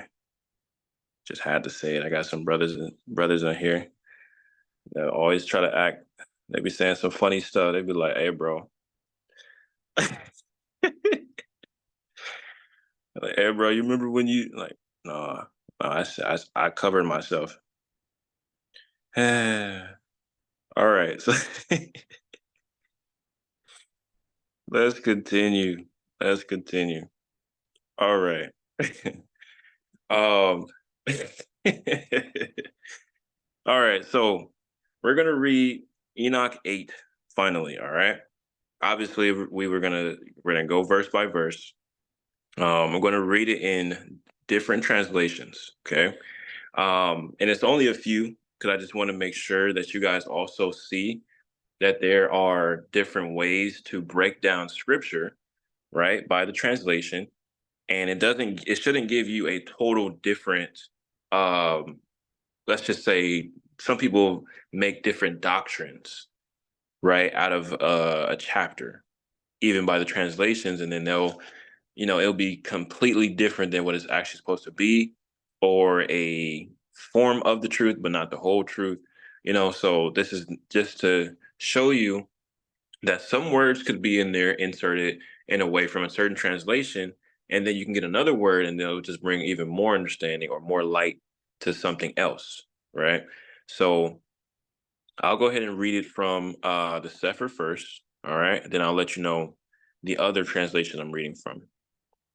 So chapter 8, it says, "Moreover, Azazel taught men to make swords, knives, shields, breastplates, the fabrication of mirrors, and the workmanship of bracelets and ornaments, the use of paint, the beautifying of the eyebrows, stones of every valuable and select kind, and all sorts of dyes, so that the world became altered.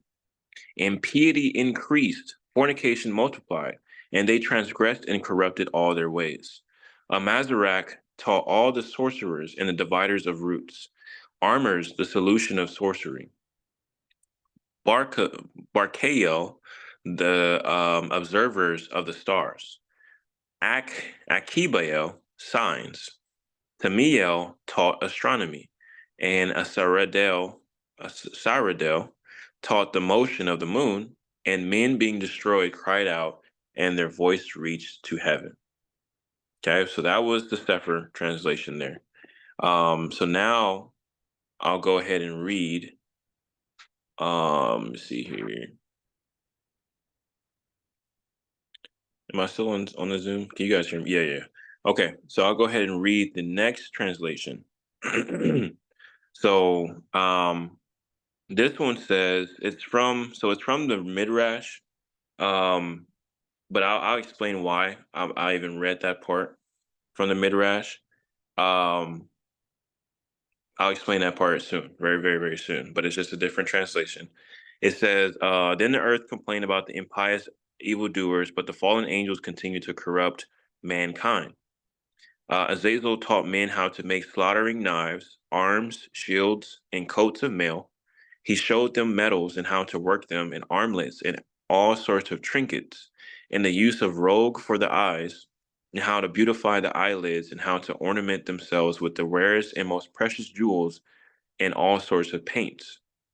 The chief of the fallen angels, Shemahazai, instructed them in exorcisms and how to cut roots. Armaros taught them how to raise spells. Barakel, divination from the stars. Kalkabel, astrology. Ezekiel, augury from the clouds. Arakiel, the signs of the earth. Samsawiel, the signs of the sun. And Siriel, the signs of the moon. While all these abominations defiled the earth, the pious Enoch lived in a secret place. None among men knew his abode or what had become of him, for he was sojourning with the angels, watchers, and holy ones." So you notice how that translation and that way that they put it there, it gives you even more details, right? It gives you some more things to think about and connect. Really, I don't have to really read another one. I'm just going to stick with those because there's another one that we're going to read, just commentary from something else, that I'm going to show you guys. But at least I wanted to make sure you guys know. I'll let you guys know if you ever research different things like that, you can always notice a difference in a couple of words. Something that may say eyebrows or whatever, you notice it said trinkets in that one, and beautifying of the eyelids on the Sefer, things of that nature. So it's really cool to just write it all down and you can just divide it, Um, so nothing the enemy has made is original. And I don't know why there's no spaces in here. I have no idea. Nothing the enemy has made is original. Everything they taught man, goodness gracious, resembles something that they've seen in the heavens. Yeah, you guys disregard all that grammar there. I have no idea what happened. But anyway, nothing that they have made is original. Okay? Nothing that they have made is original. That's one thing that some people may have thought, that their ideas and things of that nature are original. No, they're corruptions of what was already there as good. Okay, they're corruptions. They are manifestations of different things that just from evil and pride and error have these things come about. Okay, so it's just like a person, like a baker, for a cake, or muffins and all the stuff that they make. They don't like, they have to get their ingredients. They have to receive their ingredients from different places and different things. The materials that they get, they don't fully make themselves. Like, you have to get it from the place that they get it from, so that the way they can make the product. But it's also like the son, Yahushua Mashiach. He says in Second Baruch, he says that he received counsel from his father to create. He received counsel from his father, especially to create paradise that he has with him. And I'll go ahead and put that um, on this um, on this study as well, to put on there, so that way it's there. Second Baruch chapter 4, and it says, "And Yahuwah said unto me, This city shall be delivered up for a time, and the people shall be chastened during a time, and the world will not be given over to oblivion." He says, "Do you think that this is the city of which I said, On the palms of my hands have I graven you?" So guess what where he said that? Isaiah chapter 49, verse 16. He says, "Behold," or he says verse 15 or verse 14, it says, "But Zion said, Adonai has forsaken me and my Adonai has forgotten me." So he says, Zion, he's giving you what his wife, essentially, Jerusalem, has said, "You have forsaken me and my Adonai has forgotten me." And he says, verse 15, "Can a woman forget her sucking child, that she should not have compassion on the son of her womb? Yeah, they may forget, yet will I not forget you. Behold, I have graven you upon the palms of my hands, and your walls are continually before me. Your children shall make haste, your destroyers, and they that made you waste shall go forth of you." Um, oh, and then verse 18 might as well. "Lift up your eyes round about, and behold, all these gather themselves together and come to you. As I live, says Yahuwah, you shall surely clothe you with them all, as with an ornament, and bind them on you as a bride does." Come on, you guys. As a bride,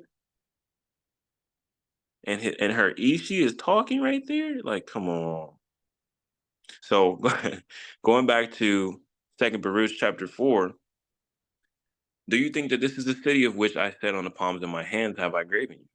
He said, "This building now, built in your midst, is not that which is revealed with me, that which was prepared beforehand here from the time when I took counsel to make paradise and showed it to Adam before he sinned. And when he transgressed the commandment, it was removed from him, as also paradise. And after these things, I showed it to my servant Abraham by night among the portions of the victims." So if you guys notice and you go read, I want you to go research even on the Sefer app. Yahuwah appeared unto them, or, like all these appearances. Please understand, those were actual appearances. Even read the burning bush. Reread that. Reread why he said that was holy ground. Reread the understanding of why it says, quote unquote, there was an angel in the burning, or even it was next to it, or something of that nature. I want you to really start reading these connections. Even Exodus, maybe it was Exodus 33 or something like that, 34, somewhere around there. But Moshe, is when like Yahuwah came, and he was saying Yahuwah, like he pronounced like Yahuwah is great or something like that. And then Moshe actually ran and bowed down himself in front of this person, in front of this Yahuwah. He's like, "Don't leave," et cetera, et cetera. And a lot of times the Yahusha is the one that's cutting the covenants. So just some things to throw in there, right? So he says that he has this building, Jerusalem, the bride, her perfectness. He has that with him. He has it. He showed it to Abraham. And in verse 5, it says, and again, also I showed it to Moshe on Mount Sinai, when I showed it to him, the likeness of the tabernacle and all its vessels.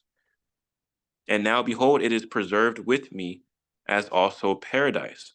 Go therefore and do as I command you. Isn't that beautiful? So, if that's beautiful, why do people hate when Paul says, he says in chapter 2 of Colossians, he says, let no man, verse 16, let no man therefore judge you in meat or in drink or in respect of a feast day or of a new moon or of the Shabbats, which are a shadow of things to come, for the body of Mashiach. Let no man beguile you of your reward in the voluntary humility and worshiping of angels, intruding into these things which he has not seen, vainly puffed up by his fleshly mind, and not holding the head, from which all the body by the joints and the bands having nourishment ministered and knit together increases with the increase of Elohim. So, different things of that nature. And then Paul also mentions how the body, he mentions about the body. Give me 1 second, just pull that up real quick.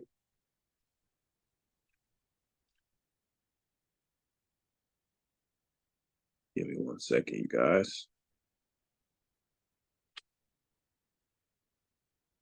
He says a lot all over the place actually, but it's in Ephesians. Um, so chapter 4.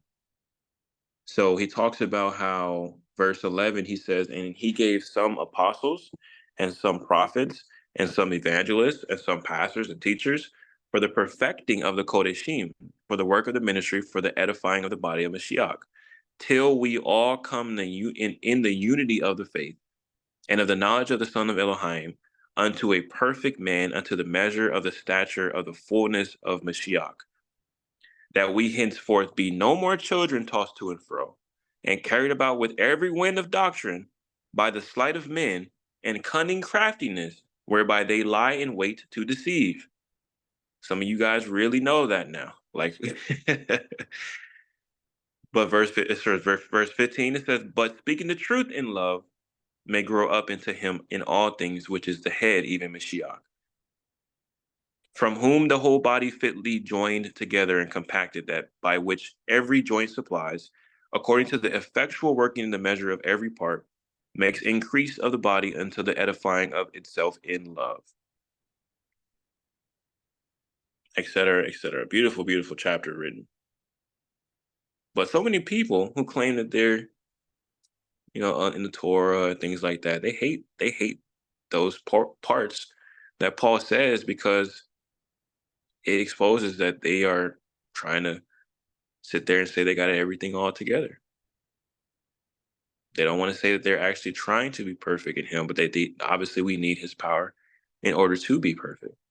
They want their merits to be shined upon them themselves.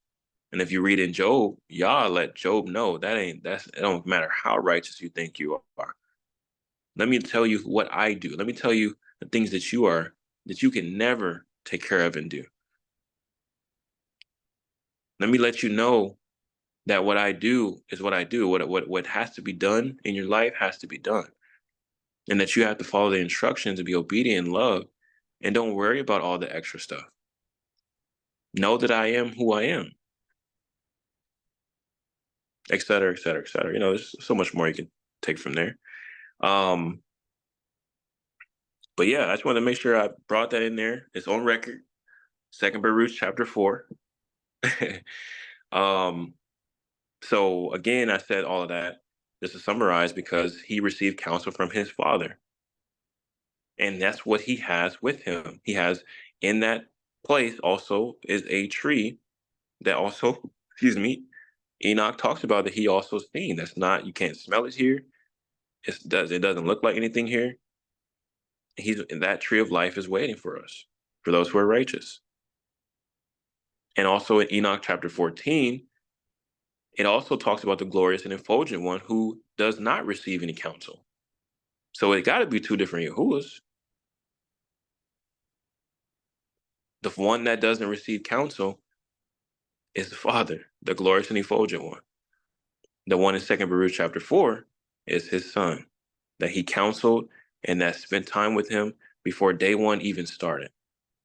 And all these things also Enoch has written about in the very first testimony written by a man. Isn't that amazing? But let's continue. So, verse 2, all right, it shows the results of the teachings of the watchers, which also shows the intention. Okay, so going back to verse 2 of chapter 8, all right, in the book of Enoch, it talks about impiety increased, fornication multiplied, and they transgressed and corrupted all their ways. All right. So impiety. All right. So you guys know I do a live research of the word impede, of different words. We look up the definition. All right. So it says a lack of piety or reverence, especially for a God. All right. So it's a lack of fear, the quality or state of being impious or irreverent towards something sacred. Okay. So piety is absolutely important because we know fear is absolutely important. So impiety equals the lack of fear. And so in the book of Enoch, it says that the watchers, what they were teaching men was vain. So in chapter 16 of Enoch, he says, verse 2, it says, and now to the watchers who have sent you to pray for them, who in the beginning were in heaven, say, in heaven have you been, secret things, however, have not been manifested to you. Yet you have known a reprobated mystery. And this you have related to women in the hardness of your heart. And by the mystery have women and mankind multiplied evils upon the earth. Say to them, never therefore shall you obtain peace. So they gave reprobated mysteries to women in the hardness of their heart. And because of those reprobated mysteries, mankind has multiplied evils upon the earth till this day.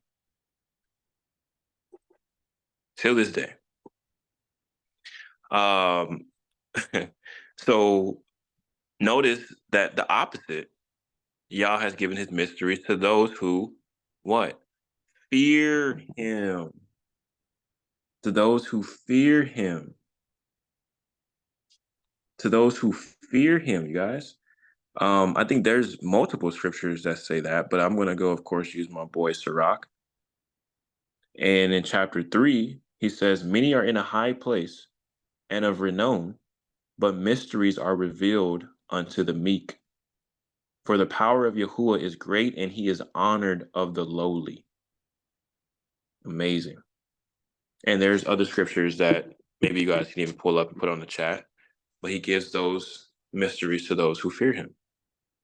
And the mysteries are essentially, it's not about esotericism, everything being all esoteric and, you know, all these different things, which we'll see, because that's how the fallen angels made it. They came in and it was like to their women and was like, man, I got all these things to show you. I know all these different things and I'm going to tell you all these different blah, blah, blah, and show you this and that. And then all these men was like, oh, yeah, we want to learn. We want to learn. Yeah, blah, blah, blah, blah, blah. Doesn't that sound like people with itching ears? Goodness gracious. With itching ears.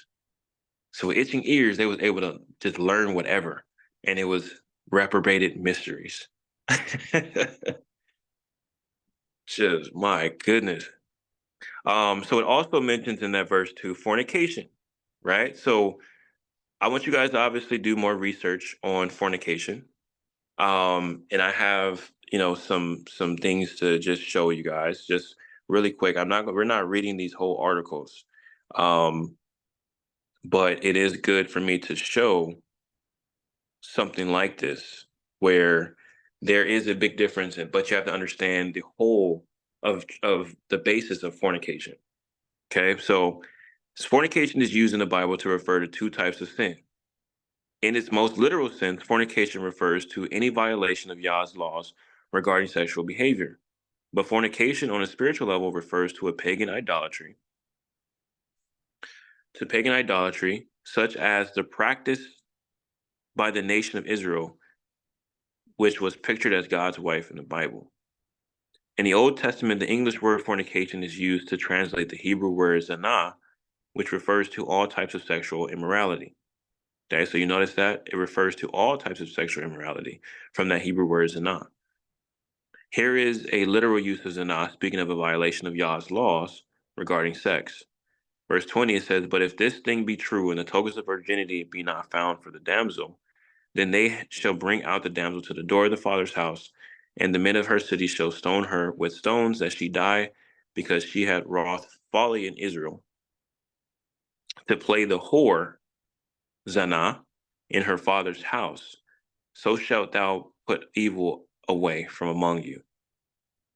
So basically, if a woman claimed to be a virgin and had sex with another man during her betrothal period, she would be put to death. It was no games played. It still ain't no games played. But like, man, just out of there. Um, so here's the spiritual use of zina, referring to Israel's adulterous behavior towards Yah. So you guys can find this, and I already had Ezekiel 16 on there. Ezekiel 16 is a massive, massive, massive humbling chapter that everybody should read. But it says in verse 26, "Thou hast also committed fornication, zina, with the Egyptians, thy neighbors, great of flesh, and has increased by thy whoredoms to provoke me to anger." So then it says, in the New Testament, the English word fornication is used to translate the Greek word porneia, or variations of this word, including pornos, porneia, ekporneia. This word is a synonym of the Hebrew zina, and was actually used directly to translate zina in the Greek translation of the Hebrew scriptures, the Septuagint. Here is a literal use of porneia, exhorting Christians not to commit sexual immorality. So it says, "Flee fornication," porneia. "Every sin that a man doth is without the body, but he that committeth fornication, porneo, sinneth against his own body." So as you guys can see, just reading just the basic first two pages, in a brief summary, that essentially fornication refers to the act of all sexual activities, essentially, as being evil. I'm not sorry. The evil acts of sexual activity that's not under covenant marriage, let's say, things that refer simply to sexual immorality, is what fornication is. Because there's different portions of from the Hebrew to the Greek, and all of it connects to something being sexually immoral. So that is the basic case with it. And of course, again, if I were you guys, I would also mark down to look up different, Hebrew etymology of that word as well, because you'll notice that there's so many articles when it comes down to fornication versus adultery, and some people even use it to the extent that, when it comes down to polygamy and it comes down to, a man, like some of these camps will sit there and say a man should be able to have sexual relations with a woman even if they're not married to them, and because woman was made for man, or they put some stuff together, and they use fornication, and they'll say it's only about marriage, or adultery is just for marriage, and fornication is not about that, blah blah blah. So, again, because people don't have full understanding of these things, and they don't bring in the whole picture, they'll utilize only a single portion of something to verify whether or not they can do something or not.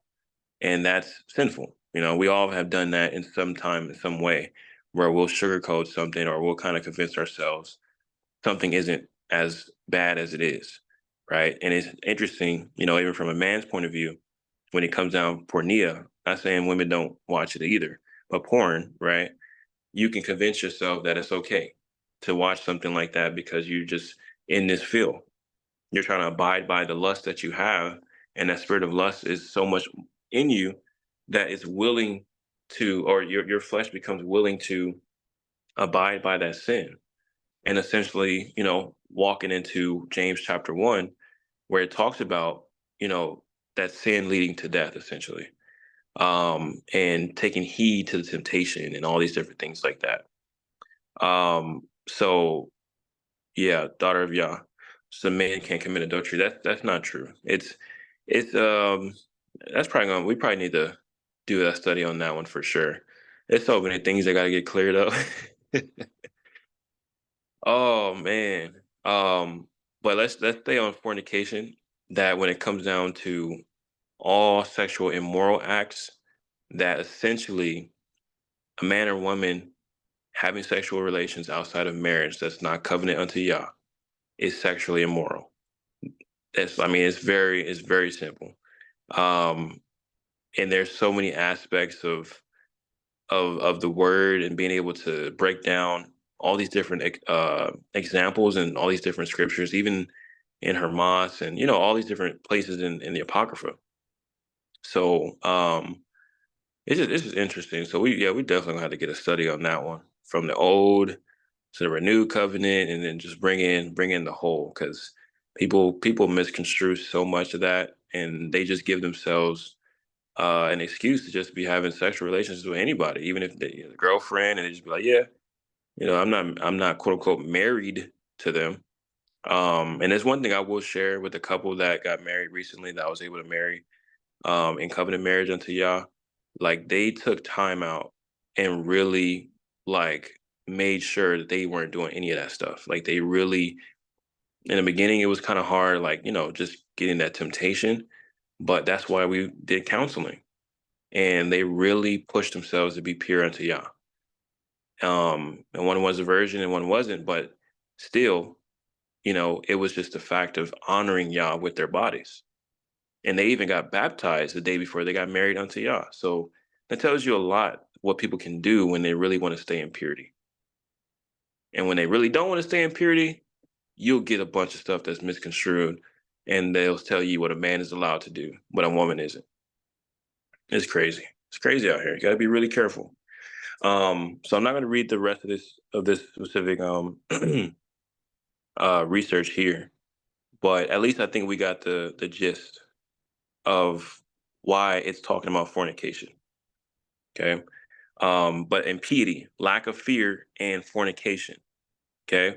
So you do get some context clues also in Jubilees chapter 7. And I'm just going to read just one of them, because I also listed some other ones as well. Jubilees is read a lot with alongside Enoch because there's so many connections that's directly tied to it. So you really can't get rid of the book of Jubilees as some people have tried to do, because you try to get rid of a lot of valid connections that are in Enoch. It would just literally make no sense. Just because there's a couple, timing errors and things like that. Those things can be reconciled very easily. So it says in chapter 7, Jubilees, it says in verse 20, in the 28th Jubilee, Noah began to enjoin upon his sons the ordinances and the commandments and all the judgments that he knew. And he exhorted to his sons to observe righteousness and to cover the shame of their flesh and to bless their creator and honor father and mother and love their neighbor and guard their souls from fornication and uncleanness and all iniquity. So we're talking about Noah here. This is before the quote unquote 10 commandments, right? Verse 21, for owing to these three things came the flood upon the earth, namely, owing to the fornication, wherein the watchers against the Torah of their ordinances went a whoring. See that word? Fornication and whoring, connected like we saw earlier. Went a whoring after the daughters of men. And they took themselves women of all which they chose, and they made the beginning of uncleanness. The beginning of uncleanness. So what do you do when you're unclean? What do you do to get yourself clean. What does a regular human do? What do they do? We wash ourselves. We go take a shower, bath. So what did y'all do to cleanse that uncleanness? He bathed the earth, but did he purify it fully? No, not yet. That comes in fire.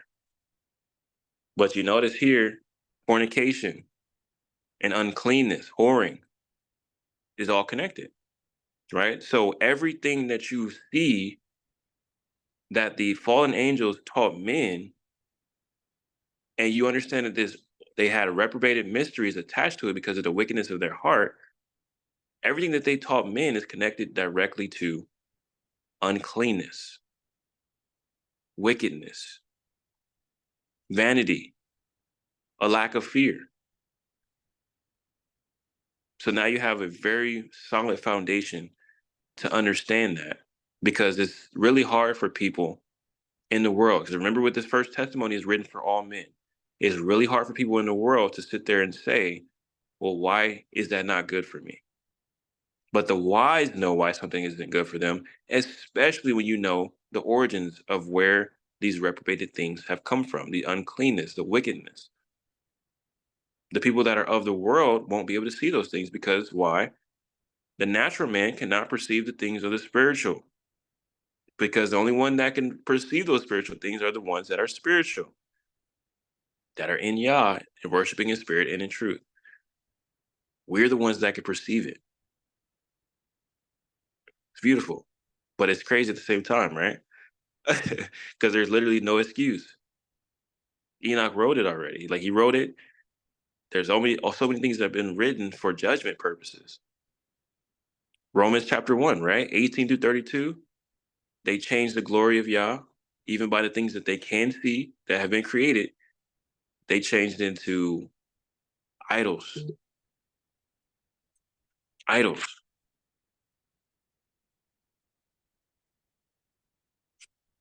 Idols. Give me 1 second, you guys. Okay.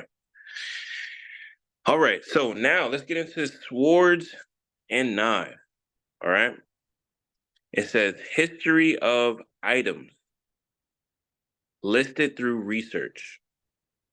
Okay. So swords and knives. So you guys can easily look up the things about swords and knives, um, and the history of it. And one thing that I found very interesting, of course, is because, not all sources know the background information that we may know, including what we see here in the book of Enoch.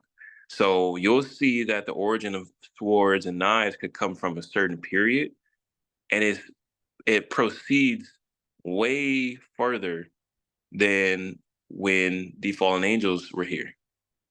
So you have understanding of where even it comes from even before that. And it should make you smile a little bit because of the fact that it's like, man, like, this shows the finite knowledge of man, especially when you're in a natural state and you're trying to get natural, understanding. And it's not, not to hate on or to shun, the people that don't know. Absolutely not.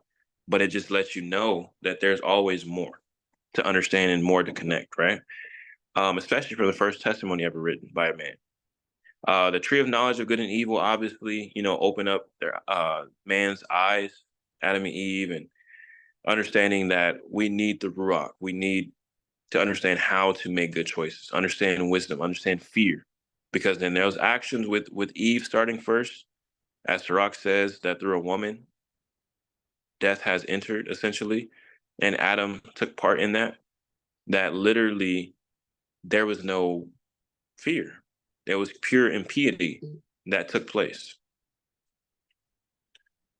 Pure impiety that took place, right? So they were joined together in doing something they shouldn't have done. 1 second. Okay. All right. So swords and knives continued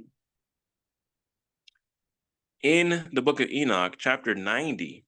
Okay. And I'm just going to summarize the most of this stuff. Yahuwah of the sheep has a sword, right?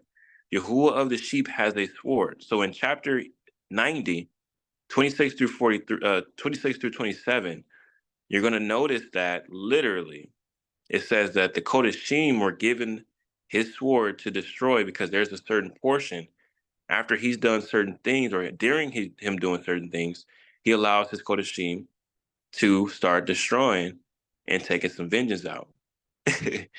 And then in verse 43 of that same chapter, he takes that sword and puts it back in the house. So this is the son. Yahuwah of the sheep is the good shepherd. He has a great, great, great sword. He's strapped, literally. And then chapter 62 of Enoch,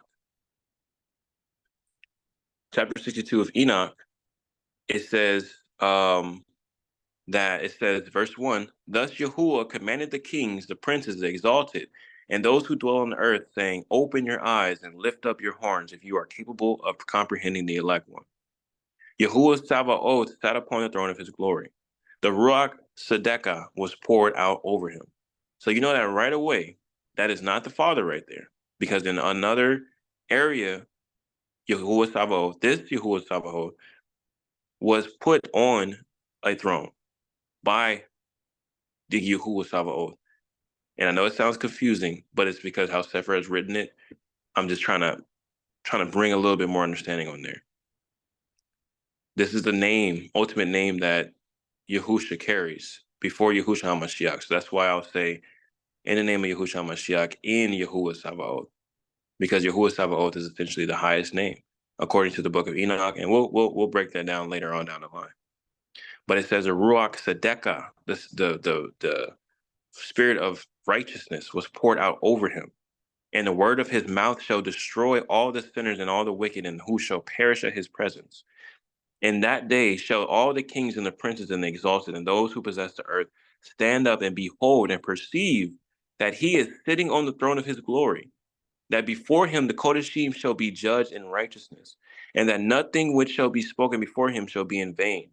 Trouble shall come upon them as upon a woman in travail whose labor is severe, when her child comes to the mouth of the womb and she finds it difficult to bring forth. One portion of them shall look upon another, and they shall be astonished and shall humble their countenance. And trouble shall seize them when they shall behold this son of Adam sitting upon the throne of his glory. Then shall the kings and the princes and all who possess the earth glorify him who has dominion over all things, him who was concealed. For from the beginning the son of Adam existed in secret, which Yah El Elyon preserved in the presence of his power and revealed to the elect. Revealed to the elect. He shall sow the assembly of the Kodashim and of the elect, and all the elect shall stand before him in that day. And all the kings, the princes, the exalted, and those who rule over all the earth shall fall down on their faces before him and shall worship him. They shall fix their hopes on the son of Adam, shall pray to him and petition to him for mercy. Then shall Yahuwah Sabaoth, that son of Adam, hasten to expel them from his presence. Their faces shall be full of confusion, and their faces shall darkness cover. The angels shall take them to punishment, that vengeance may be inflicted on those who have oppressed his children and his elect, and they shall become an example to the Kodashim and to his elect. Through them shall these be made joyful, for the anger of Yahuwah Sabaoth shall rest upon them. Then the sword of Yahuwah Sabaoth shall be drunk with their blood, but the Kodashim and the elect shall be safe in that day, nor the face of the sinners and the wicked shall they henceforth behold. Yahuwah Sabaoth, Yahuwah of the sheep, shall remain over them. And with this son of Adam, whom is Yahuwah Sabaoth, Yahuwah of the sheep, shall they dwell, eat, lie down, and rise up forever and ever. The Kodashim and the elect have arisen from the earth, have left off to depress their countenances, and have been clothed with the garment of life. That garment of life is with Yahuwah Sabaoth, who also said that he has Jerusalem in the palms of his hand, in whose presence your garment shall not wax old, nor shall your glory diminish. Absolutely beautiful. Absolutely beautiful. That is connected to his sword, to Yahuwah the sheep's sword. Okay. So I'm giving a connection of what the fallen angels had already seen in heaven. Remember, Enoch 16, they seen things in heaven already. So they know Yahuwah of the sheep has a sword. Nothing's original. So in Revelation 1:16 and chapter 2:19 and 21, where does it say? Verse 15 and 21. In Revelation, it talks about this sword coming out of his mouth, right? In Wisdom of Solomon, chapter 15, verse 16 to 23, that whole chapter, basically chapter 4 through 5, is talking about the sun. There's some connections with literally, that's also some other part that you can connect to the part um in Isaiah where it says that he was wounded for our transgressions. Solomon actually was prophesying about this within chapter 4 and chapter 5. And at the end of chapter 5 of the Wisdom of Solomon, he talks about how he's going to take vengeance on the day of his return, on the day of his arrival here, when he returns. And then in chapter 18, 15 through 16, it also says something very interesting about the sword. Um, it's written a little bit different. I'll just read that part. What did I just say? I'm sorry. 18 and 15 through 16.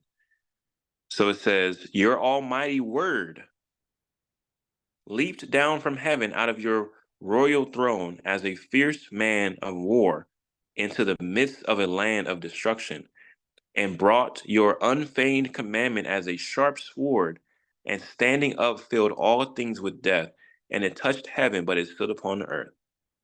So a part of that is clearly about the day of Yahuwah. A part of that is clearly of a day of Yahuwah. And there's so many great connections you guys can uh, you know, build with that. But the sword of out of his mouth, out of the word's mouth, and this is where you get that the word is your sword. It's sword of the spirit. Jeremiah 25. Also, just to put this on record on the study, Jeremiah 25. It says in verse 30 through 31. It says, Therefore prophesy you against them all these words, and say unto them, Yahuwah shall roar from on high, and utter his voice from his holy habitation. He shall mightily roar upon his habitation.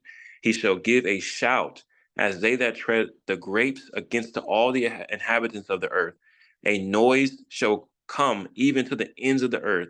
For Yahuwah has a controversy with the nations.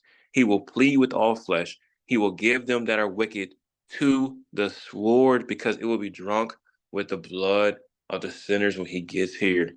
And says Yahuwah. Says Yahuwah.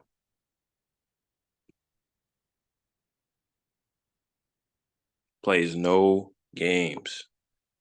No games. No games. Man. So that's sword now. You really be like, okay. So again, with the demons or the fallen angels sharing that, of course, again, remember the intention is for it to be a reversal of the holy things, right? Not every angel is sitting there with swords, but some of them do. There's a sword like the one that the angels that are in front of the Garden of Eden. Remember how they had to cover it? Supposedly by the ancient Hebrew breakdown of the etymology of the words and things like that, it's a angel with a flaming sword that's waving it to where people can't even see that it's there, because there's an entry point, from the heavenly realm into the earthly realm, because it was an actual garden that was planted from Eden, or planted in Eden. I'm sorry. It was a garden planted in Eden, like a daycare.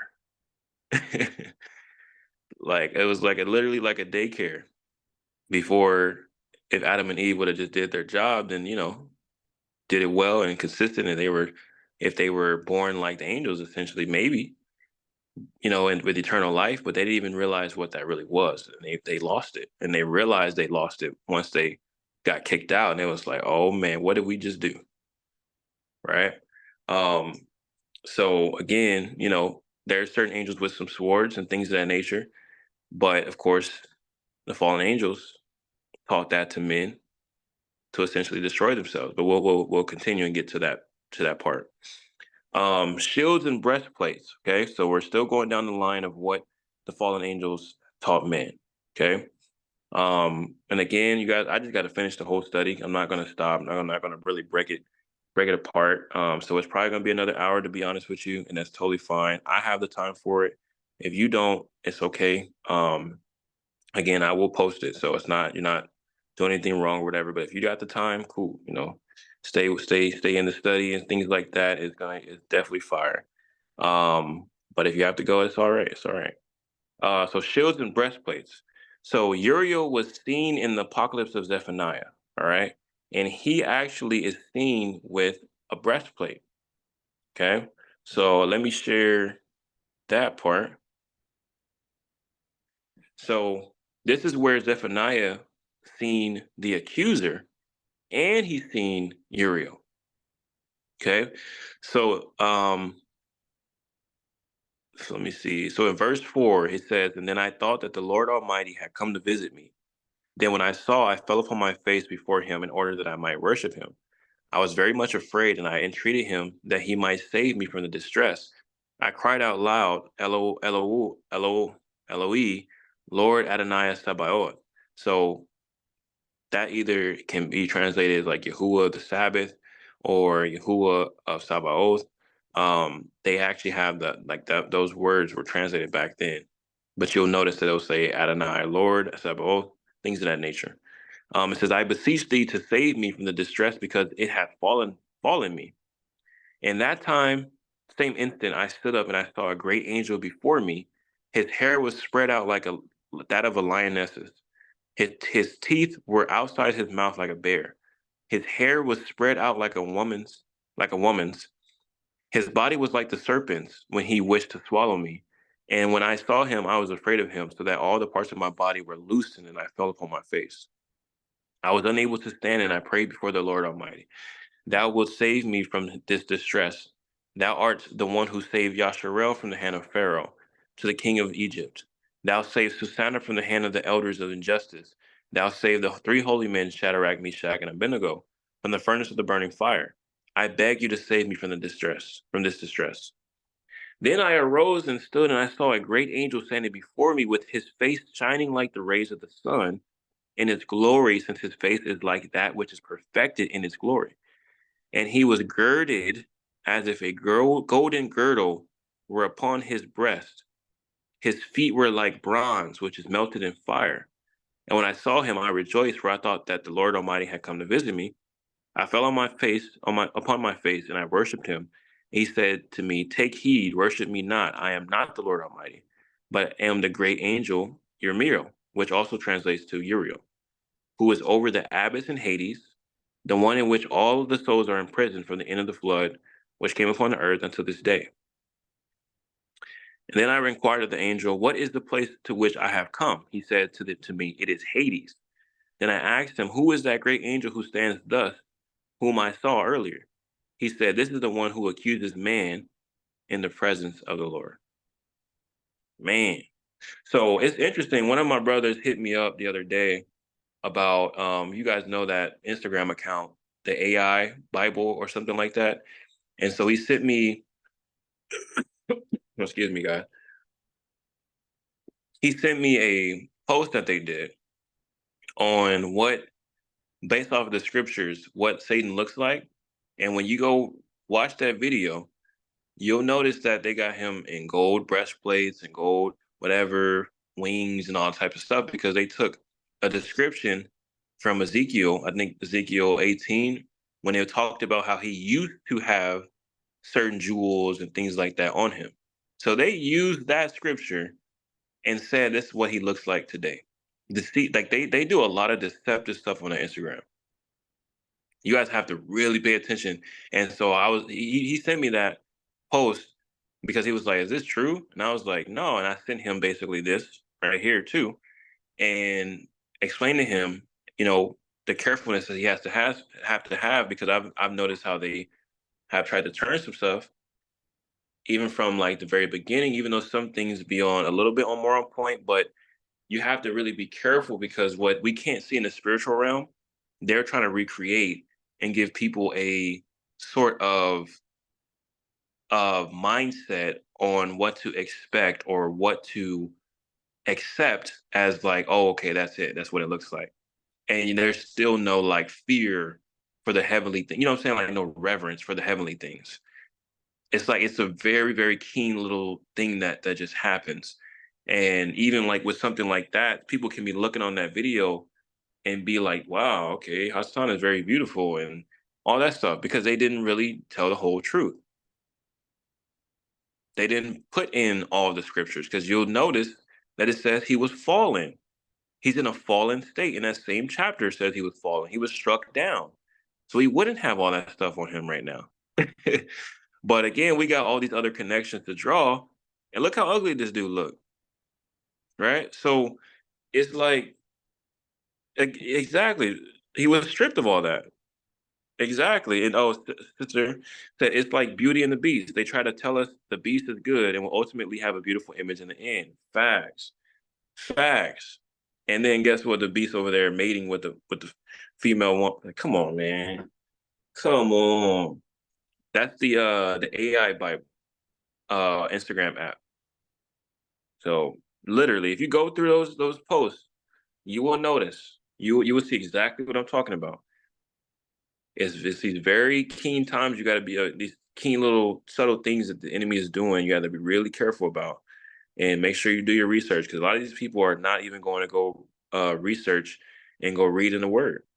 Like absence, like outside of the whole skin color and all that stuff like that. Like it is what it is. With a lot of that stuff, I think it's not even like it's just I feel like it's a pointless thing to just be try to go on comments and be like, oh, he wasn't white, he was black, or he was brown skin and all that stuff. Like going in the comments and with the etiquette we have today, communication in the comments, that stuff is just pointless. But you want to have that conversation with someone that you know and all that, then fair enough. If it's edifying enough, but it's like things that's on a bigger foundational level, something like showing Hasatan being beautiful, that's just crazy. That stuff is like purely evil to sit there and create an image in somebody's mind. It's like, oh, okay, that's what it looks like. Like no, bro, that's like you guys said. There's some very good comments. Um, so let's continue. So let me go back to the slide here.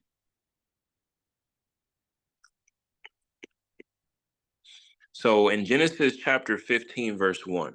Okay, so remember we look at the things that Yah has already created, right? And already has, and that they had to actually have seen and understood it from the heavenly realms. Chapter 15, verse 1, it says, after these things, the word of Yahuwah came unto Evram in a vision. Let me read that again. After these things, the word of Yahuwah came unto El Abram in a vision, saying, fear not, El Abram, I am your shield. I'm your shield and your exceeding great reward. Man, there's so many times he appears unto them, and then sometimes if they're walking around or something like that or whatever, sometimes the word will come unto them. But you have to be very keen, very pay attention to the times where Yahuwah is like literally in their presence, and they'll even bow down, they'll do all these different things, and that is Yahuwah Yahusha. But you have to train yourself to really see these things, not to deceive yourself, as some anti-Mashiach people will tell you in an instant, but it's literally to connect the scriptures with scripture. Especially in Isaiah, the book of Isaiah is really good for that. To train yourselves and understand who is speaking. To really build that muscle memory is really good with the book of Isaiah.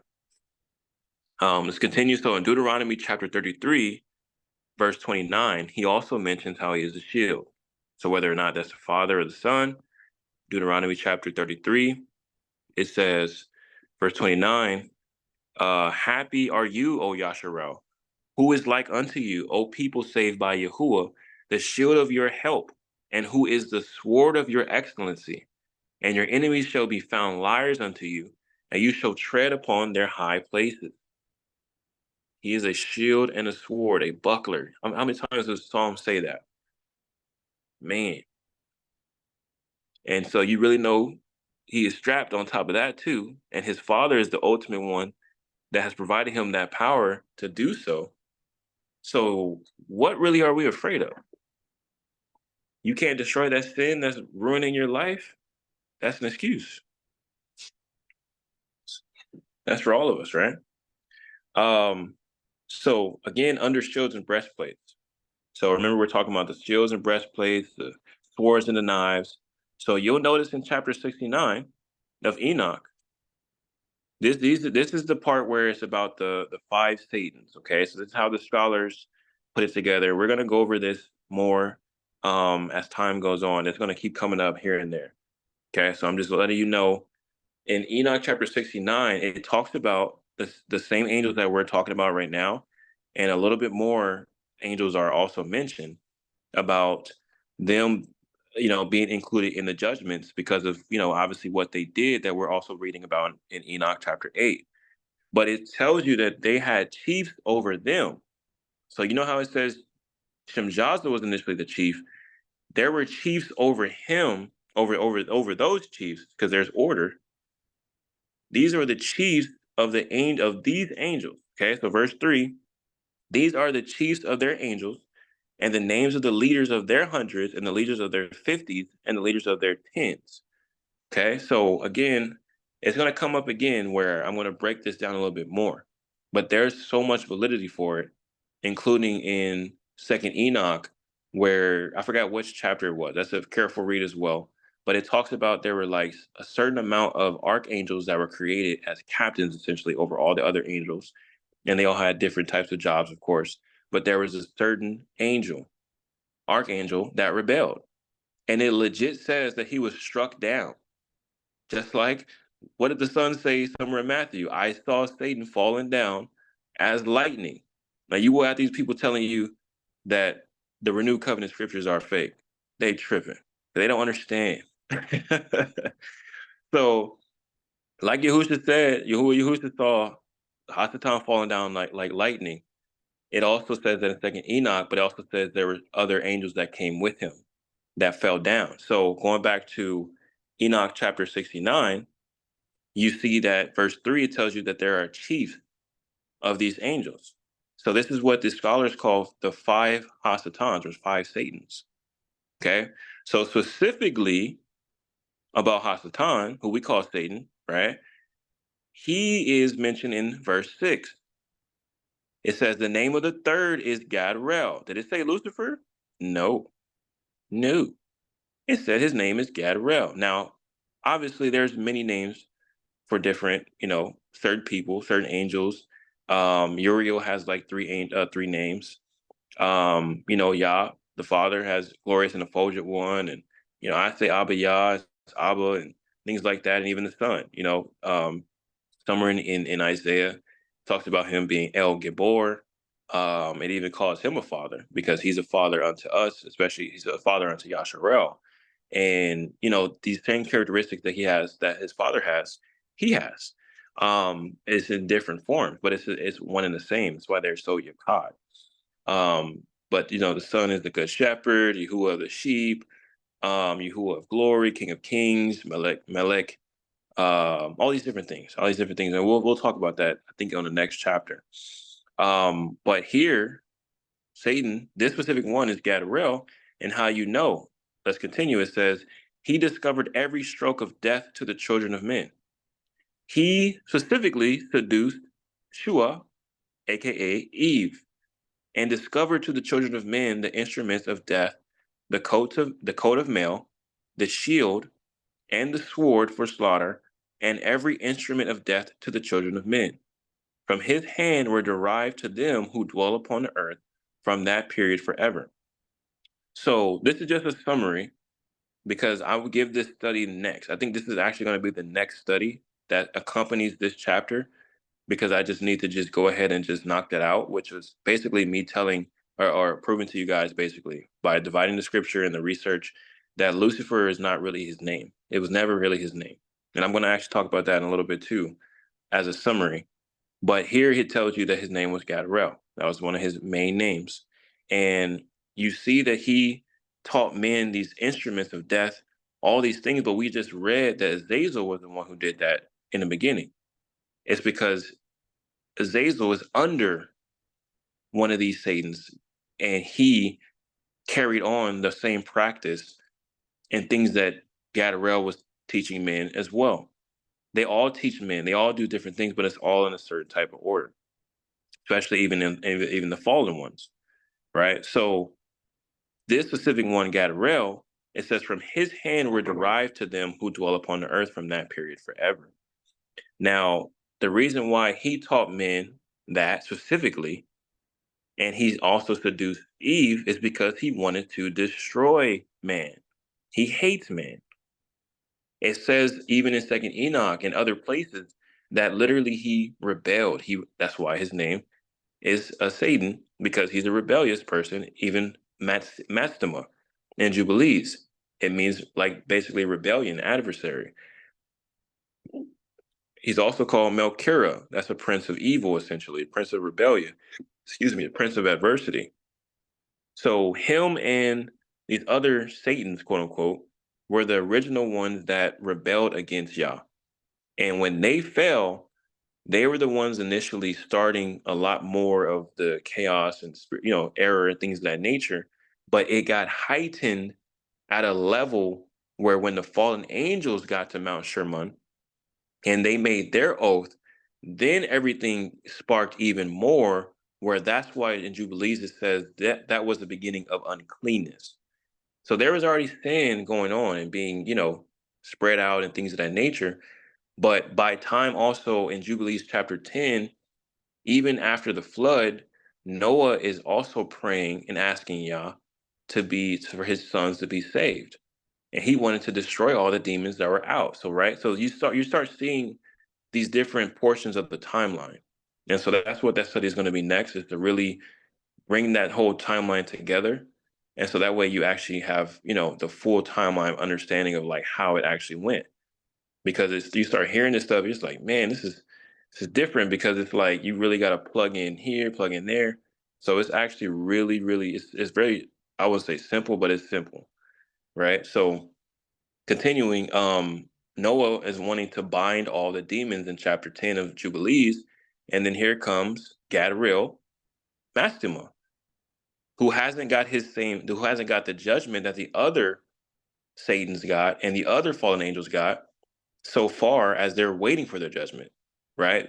So that means like Azazel, who we're learning about right now, who that taught men all these different things, he's under a bunch of rocks deep into the earth, waiting his judgment. He can't come out. So all these other fallen angels and other Satans are already in their places waiting for their judgment, except this one. He has a prolonged judgment because he's allowed to do what he wants to do, which in Jubilees chapter 10, this is what he says. Jubilees chapter 10. Okay, so he says, verse 8, it says, and the chief of the Ruachah, the demons, Matstema, came and said, Yahuwah, creator, let some of them remain before me, and let them hearken unto my voice, and do all that I shall say unto them. For if some of them are not left to me, I shall not be able to execute the power of my will on the sons of men. For these are for corruption and leading astray before my judgment. For great is the wickedness of the sons of men. And so Yahuwah Creator says, let the 10th part of them remain before him, and let 9 parts descend into the place of condemnation. Can you imagine if Yah let the whole 10th? Man. but still, He had to ask for permission, like my brother is saying, asking for permission, asking for permission to have control over the demons. It's like my brother said, they have no power. They have no true power. It's all the deception. They got power mainly because man gave them power on top of that. So that's why I tell you, they have a soul tie. The scriptures say they have a soul tie to us. So when they attack our bodies and stuff like that, it's literally because they have a soul tie to us. But the only way they don't have a true soul tie to us is through the power of Mashiach unto Yah in the Ruach. That is your only true source to truly walk in the path of righteousness and avoid being destroyed by these demons. So that's why you have to truly understand how to be set apart from this world, because it takes your flesh to what? Die and rise in Yah. You have to destroy the flesh. You have to put it down. So why do you think Yahusha says that his father gave him power to take his life? He had to take his life, and that's more that we can add to that, obviously. But he said he has power to take it to take it up again. He had power to do that, and so through that, through those means, through that line of path of righteousness, we're able to put down the things of this flesh, the evils that come with it, and therefore, someone like Enoch, who wrote the first testimony, who is an example of repentance to all nations, to all generations. It tells you that you can walk in the path of righteousness because literally, if doing so, you would be a part of his posterity, which is literally Yah's prosperity. It's posterity. It's the sons, the fruit that are attached to the vine, the ones that he has in his hand, the ones that cannot be removed, that the Father has given him. Like it's you start seeing how connected all these different things are, and it starts just overflowing your cup because all it just starts connecting. But going back to Gadarel, he taught men how to have these knives and swords and breastplates and shields and things like that on top of an angel under him that was totally evil. And of course, he go get the worst one out of them all, probably. I mean, it's kind of crazy to even say worst out of the worst, but he gets the worst because some of you guys know Azazel, all the sin was ascribed to him. even even with Prince Mathema doing he doing all that stuff like that, all sin was ascribed to Azazel. So he was pretty crazy if you really think about it, right? But it's like it's just wild. It's just really wild to really see the hate and disdain that these fallen ones have for us, and their children do too. Right? So truly, truly try to understand how deep this is and how more important we have to really walk in the Most High Yah in the Ruach. And yeah, yes, sir. Definitely right. That's definitely a part of it for sure. And let me show you. So let me show you these crime statistics real quick. Trying to flow through it. Let me show you these crime statistics. I think I might have to. We might have to put this in half, you guys. We might have to. I'll get through the next slide, and see timing wise because it is more. So it says the number of murder victims in the United States in 2022 by weapon use. So look at the list and compare it with Enoch 8. So far, we've only read verse like we read some verses, but we're mainly on the ones about the swords and all that stuff like that.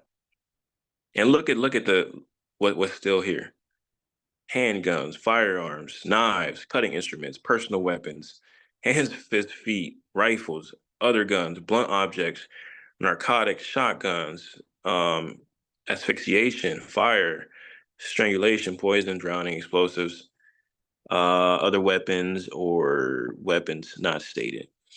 So as you see on the ends of the blue bar, those are in the thousands of who has been murdered from these weapons. And we're reading about the origins of where this comes from. It's crazy. So, as the days of Noah, right, the time of Mashiach returning will be as the days of Noah. So, we're going to see a heightened, I didn't get the statistics for 2024 yet or 2023, but I would assume that it would be a little bit more. But it's going to be even more heightened as it really, really starts hitting the consummation, essentially when Jacob's trouble starts. Because people are going to be really tripping out. There's going to be a lot of things that's going to start happening. It's going to be around the whole entire world. This is only the U.S., you guys. Can you imagine what the statistics are for every country? And then you add all that together for every year? That's crazy. I'm sure it would be past the 100,000s, probably for each, at least for handguns and firearms. It's just nuts, man. It's truly unfortunate. It's like it's terrible. This is what has happened with the fallen. It's ridiculous, man. So you understand even more why we really need the sun to purify this earth, because there's so much uncleanness, it's so much fornication, it's so much evil and violence, and it's supposed to get even more than that. So if it's at its most heightened that it's ever have been compared to the days of Noah, that's very hard to survive in.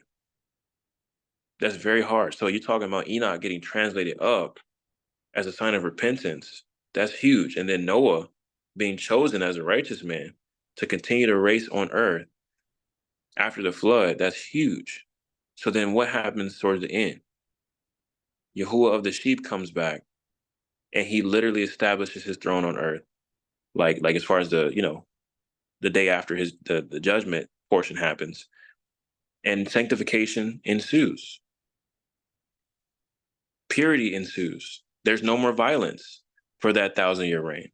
There's not going to be any more issues like it is these days.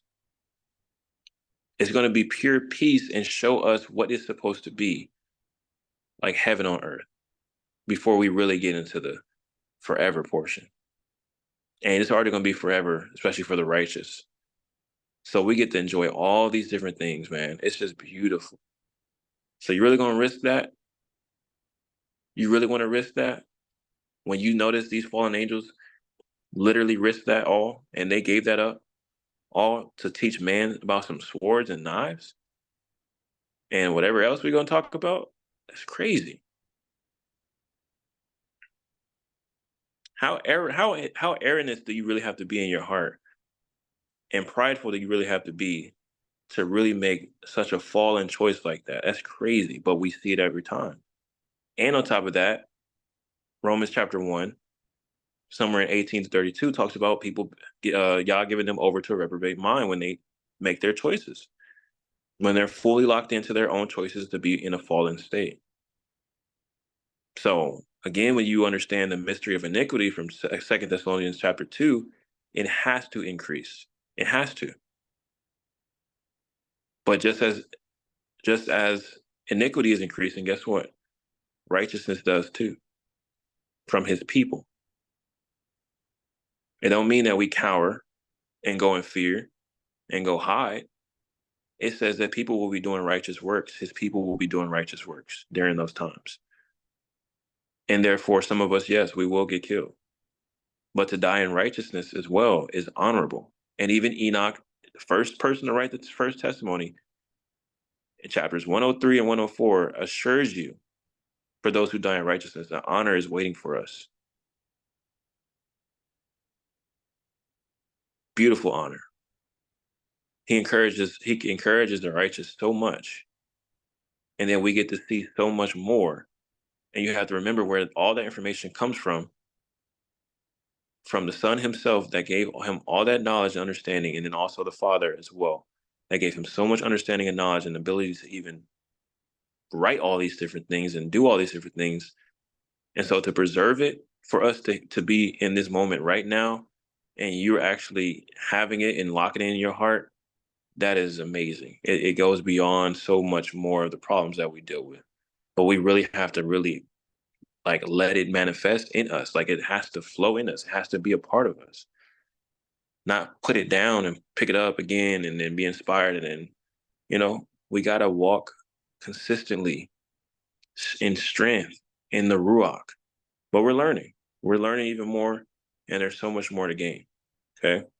Um, let me look at this next one because I think this next one will be the last one, and I'll pick it up next week. And so at least I'm already ready for it. So we have a for sure study. Um, this one isn't too long. So I think this one I can do this one with less than 15 minutes, I believe. Um, so the fabrication of mirrors. So you notice in Enoch chapter 8, right? It's telling you everything that Azazel taught men, right? So we're only on Azazel, verse 1, which is wild. So we're breaking down everything that was taught to man and really seeing the details of it. Okay. So now we're on the fabrication of mirrors.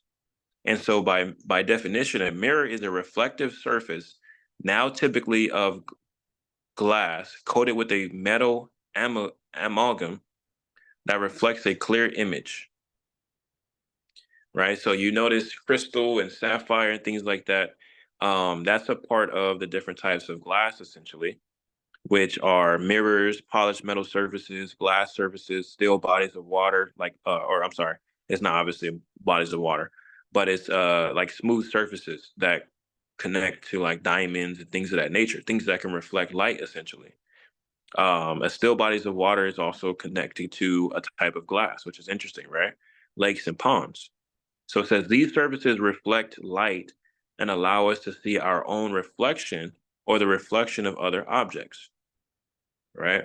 Um, Ladies, what's that famous Disney song about my reflection or something like that? Was that Mulan or something like that? Like who's that girl I see? Or something like that. Yep. Man, well, see, we'll never forget that stuff too. It's crazy. They got that mess etched. Even me, man, they got it etched in my head. It literally came up. I can sing it right now. I'm not. It's crazy, bro. It's crazy. Anyway, so I was raised by Disney. Oh, she was singing her heart out too.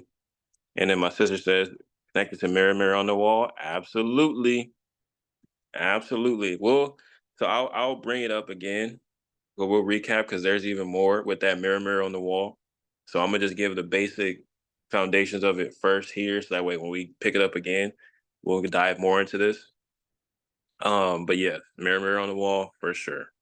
Talking to something behind a mirror. Come on, come on. In Wisdom chapter 7, he talks about how wisdom is like a mirror. So again, none of this stuff that the fallen angels was pulling out is original.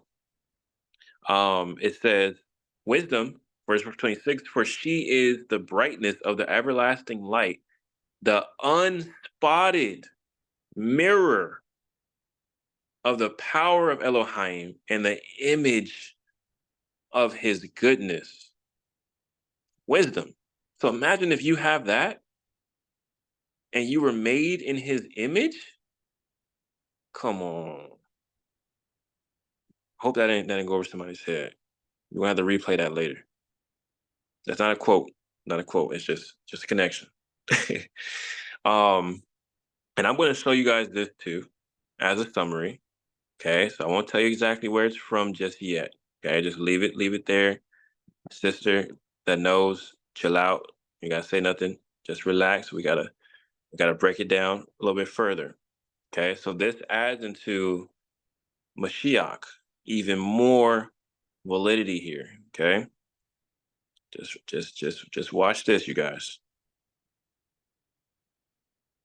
And actually, before I even go to that, I'm going to show you guys more about the mirror. Okay, so you have things like glass, right? You have plexiglass, frosted glass, insulated glass, polycarbonate glass, tempered glass, all this stuff that man has created, right? And different types of understanding and skill and things of that nature, right? Because we'll talk about next time as well that even though, fallen angels created these different things with reprobated mysteries, that there were some advantages, obviously, that man has been able to take part in, because it's not everything that is, that has been that has been spotted essentially with sin was originally for sin purposes, right? So um whether or not you can break down each type of glass, let's say, that has some type of evil with it, let's just say to the environment, you could technically make a case that, man, if we didn't have tempered glass, we wouldn't have this issue here, this stuff that's going into the air that we breathe, or whatever the case is. But some stuff you really can say, like, okay, that is a benefit for man to have, because even in Sirach, it tells you also um, things that a man needs, like all that a man needs, or something like that. Um, Maybe I can find it super quick, but it also mentions like copper. It mentions like copper or something like that. I probably won't find it. Um, yep. So I won't find it just yet. But if you guys maybe find it, but it's like copper. Um, I think it even mentions like milk. Mentions like milk. Oh yeah, there it is. So chapter 39, verse 26, or verse 25, it says, "For the good are good things created from the beginning, so evil things for sinners. The principal things for the whole use of man's life are water, fire, iron, and salt, flour or of wheat, honey, milk, and the blood of grape, and oil and clothing. All these things are for good to the righteous, so to the sinners they are turned into evil." Man, there it is, right there. I love Ciroc, man. He put everything so plainly, and so just great. It's amazing. So that's like a type of glass, right? So then you have here, right, types of privacy glass. So, just to kind of, because like these are good things too for visual purposes, because you can actually see it in real life. So next time you're like just driving, you see some glass, you're like, oh yeah, I don't know, whatever your thoughts would be. But it's just like more awareness in a sense, right? You gotta appreciate it more. But it's just knowing, I guess, the origins of where these things come from, essentially, but also, whether or not, like, what, like, you can even think maybe what would happen if we didn't have this type of glass, or what has changed because we do have this type of glass. There's buildings. I remember when I was in California, and in LA, they have like this massive building that just looks like it's just built with mirrors. And you look at that area, downtown LA, and it's just massive buildings. Like, a lot of people, when you're driving on that freeway, you're going towards downtown LA. That's an attractive sight to see. You're getting towards LA, what used to be Staples Center, but I guess it's called Crypto Arena or something. You see all that, and it's really nice, especially at night. It's lighting up, but I guarantee you, you walk around there, it ain't so nice. You got Skid Row, famous Skid Row, over there, where there's a lot of homeless people that are literally on streets. They have streets dedicated for them to be on those streets. I've fed the homeless there before. Not saying that so I can get a kudos, but when I used to be at a Baptist church, we used to go every second Saturday or third Saturday to go feed the homeless, and we would go directly to Skid Row. And it's scary at first when you go there. And of course, I was praying when I was younger, of course, not to be afraid, because I didn't want those people to look at me like I was looking down on them. Because I was purely like, I wanted to help and give them their sandwiches, and smile and give them some light, as much as I could from young. So, but it's horrible. It looks terrible. You got all these businessmen and all this rich area and things like that. You got people literally on the street just living there. And I mean, they got tents that's connected to each other as well, and they're coming out, and it's like just living like regular life, like it's regular, because it's a regular for them, and it's unfortunate. It is really sad. To have so much resources, and then to see something like that right next to a place with all these riches, and you got buildings made out of mirrors that cost thousands of dollars. You know what I'm saying? It's just crazy. But let me just continue. So you see with mirrors, you have reflection, right? It's all these different types of connections that you'll see with mirrors. Um, and I'm just trying to show you guys because I'm bringing a point home. There's different types of reflections. Okay, there's different types of reflections. You see that light goes through water as well, and there's some certain types of caustic reflections, caustic projections. Um, Let me see here. You also see two kinds of reflection. You got specular reflection, you got diffuse reflection. Um, One is defined as light reflected from a smooth surface at a definite angle, and one is produced by rough surfaces that tend to reflect light in all directions. Right. So this is what we're talking about as far as the fabrication of mirrors. That if the angels were in heaven, obviously, and they saw heavenly things, I'm going to show you something specific, two things that are specific to these mirrors, which is amazing. Let me show you two more pictures, or three more. Here is a picture of light reflecting off of, some lights reflecting off the water, right? Very nice to look at, very peaceful.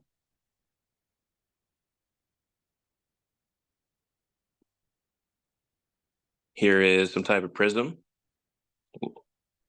where light is reflecting off the corner of that prism. And you see a little rainbow right there, some other types of light. And then you see here, you got, based off of the surface, it's either reflected, it's either absorbed, or it's transmitted. All these different connections, right? It's going to come together. You got equal angles of reflection. So you got angle of incidence and angle of reflection, right? So that's really cool. And then let me show you this one. You got a glass, that light is reflecting on and creating these beautiful colors. Look at that. That's pretty cool. And then here. So I want you to notice something right here. Okay. I want you to notice something. So ask yourself, how do we have different time frames? How do we have different time frames in different states, in different countries, like different areas? How does that happen? Now, of course, the world has a explanation, and of course, what they're going to tell you is globe Earth. They're going to tell you it's different portions of it, and the land is spinning and things of that nature, right? Um, but I'm going to show you, since we're talking about the first testimony ever written by a man, right? That's for all men. And we're going to read about these windows in heaven. So let me see here. Just taking these screenshots. I forgot to do the screenshots real quick. And you'd be like, windows in heaven? Like, I haven't seen no windows in heaven. Like, yeah, we haven't yet. We will see them here and there, maybe.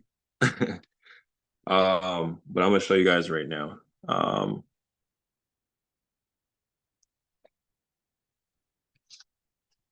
Imagine trying to perceive it. There's windows in heaven, in the clouds and stuff. Um, so look, this is what Enoch says right here. Chapter 72. So it says, in which gates also the moon rises and sets, and the conductors of the stars among those who precede them, 6 at the rising and 6 at the setting of the sun. All these respectively, one after another, are on the level, and numerous windows are on the right and on the left sides of those gates. Okay, so the gates are out at the ends of the earth, you guys. So that azimuthal equidistant map, the one that looks like, it's like a bird eyes view of the whole world, and typically for flat Earth, they use that map. That is not the end all be all map. That map is very limited, but it's also very helpful. But there are no ends on the Earth, although some people will try to explain what the ends are. There are no ends on there because they have to be at the end and be stationary at the end. This is also where Shinnok was sitting, chilling at, when somewhere in the other chapter where Noah was actually, he had to actually go travel to the ends of the earth to go find Shinnok to ask him what was going on. Also, Enoch saw in different portions of the book of Enoch, he sees the sun and the stars and the moon coming out of these portals that are actually located at the ends of the earth. So when you actually start connecting some things about Antarctica, how they don't let us go there and things like that, and you'll see in book of Enoch as well, just throwing this in there before we get to it, he also saw some great looking creatures, some animals. So we're talking about dinosaurs, but of course they fabricated the way they want to.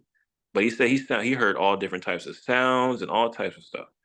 So he's seeing these portals that are at the ends of the earth. There's 12 that are around, and the earth is massive, massive. So he's saying there's numerous windows on the right and the left of these gates. And so we just looked at these pictures, right? Of how light shines on different types of glass. They didn't tell us what type of glass each window is or what each window has. But notice we have different time zones. And what is the sky? It's also made of water. And there's different forms of water, right? So you have these windows in the heavens at these gates, and also you have the light shining through water, essentially through forms of water, and reflecting light off of these windows. And you see verse 6, it says, first perceives that great luminary, which is called the sun, the orb of which is as the orb of heaven, the whole of it being replete with splendid and flaming fire.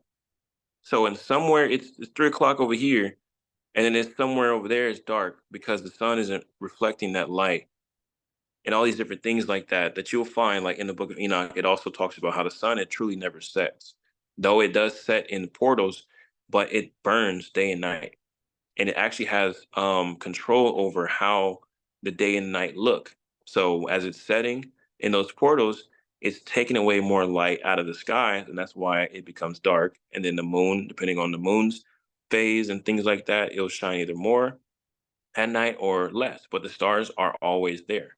The stars are always in their uniform, rotations and things like that.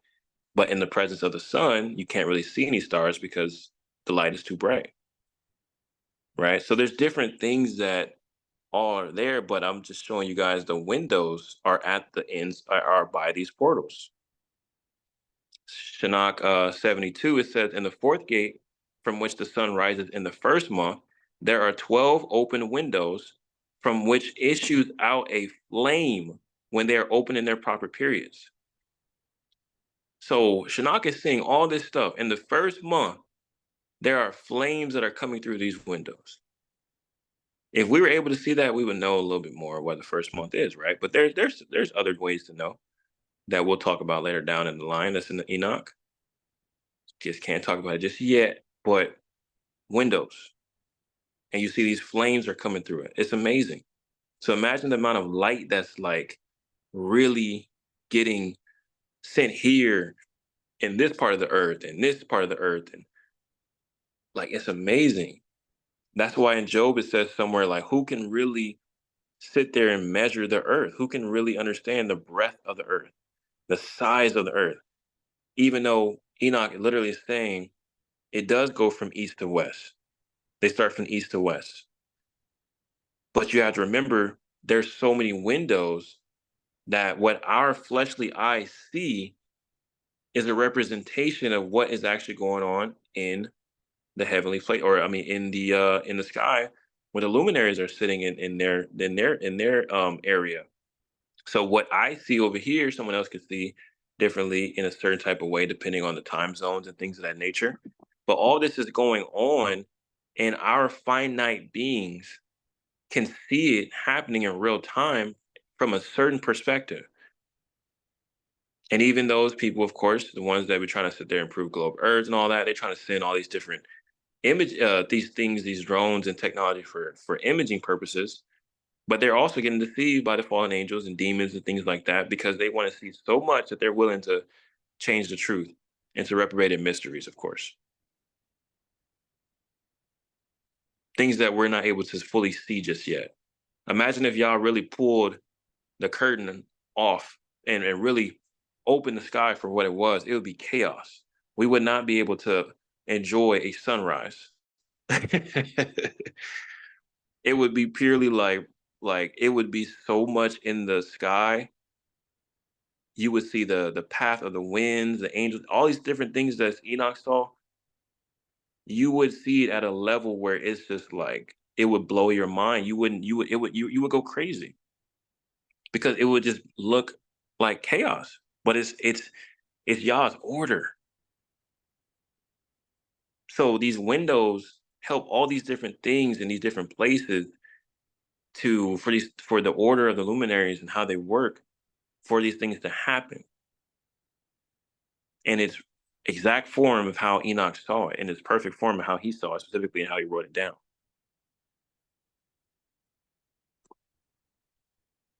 It's amazing. So you got a lot of people, that would share so much, and they put Yah's order in a box, and it's like, dude, you have no idea.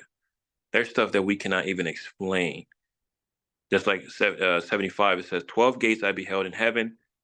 And so see, now you see, look, in heaven. So you got gates, heaven, you got extremities of the earth.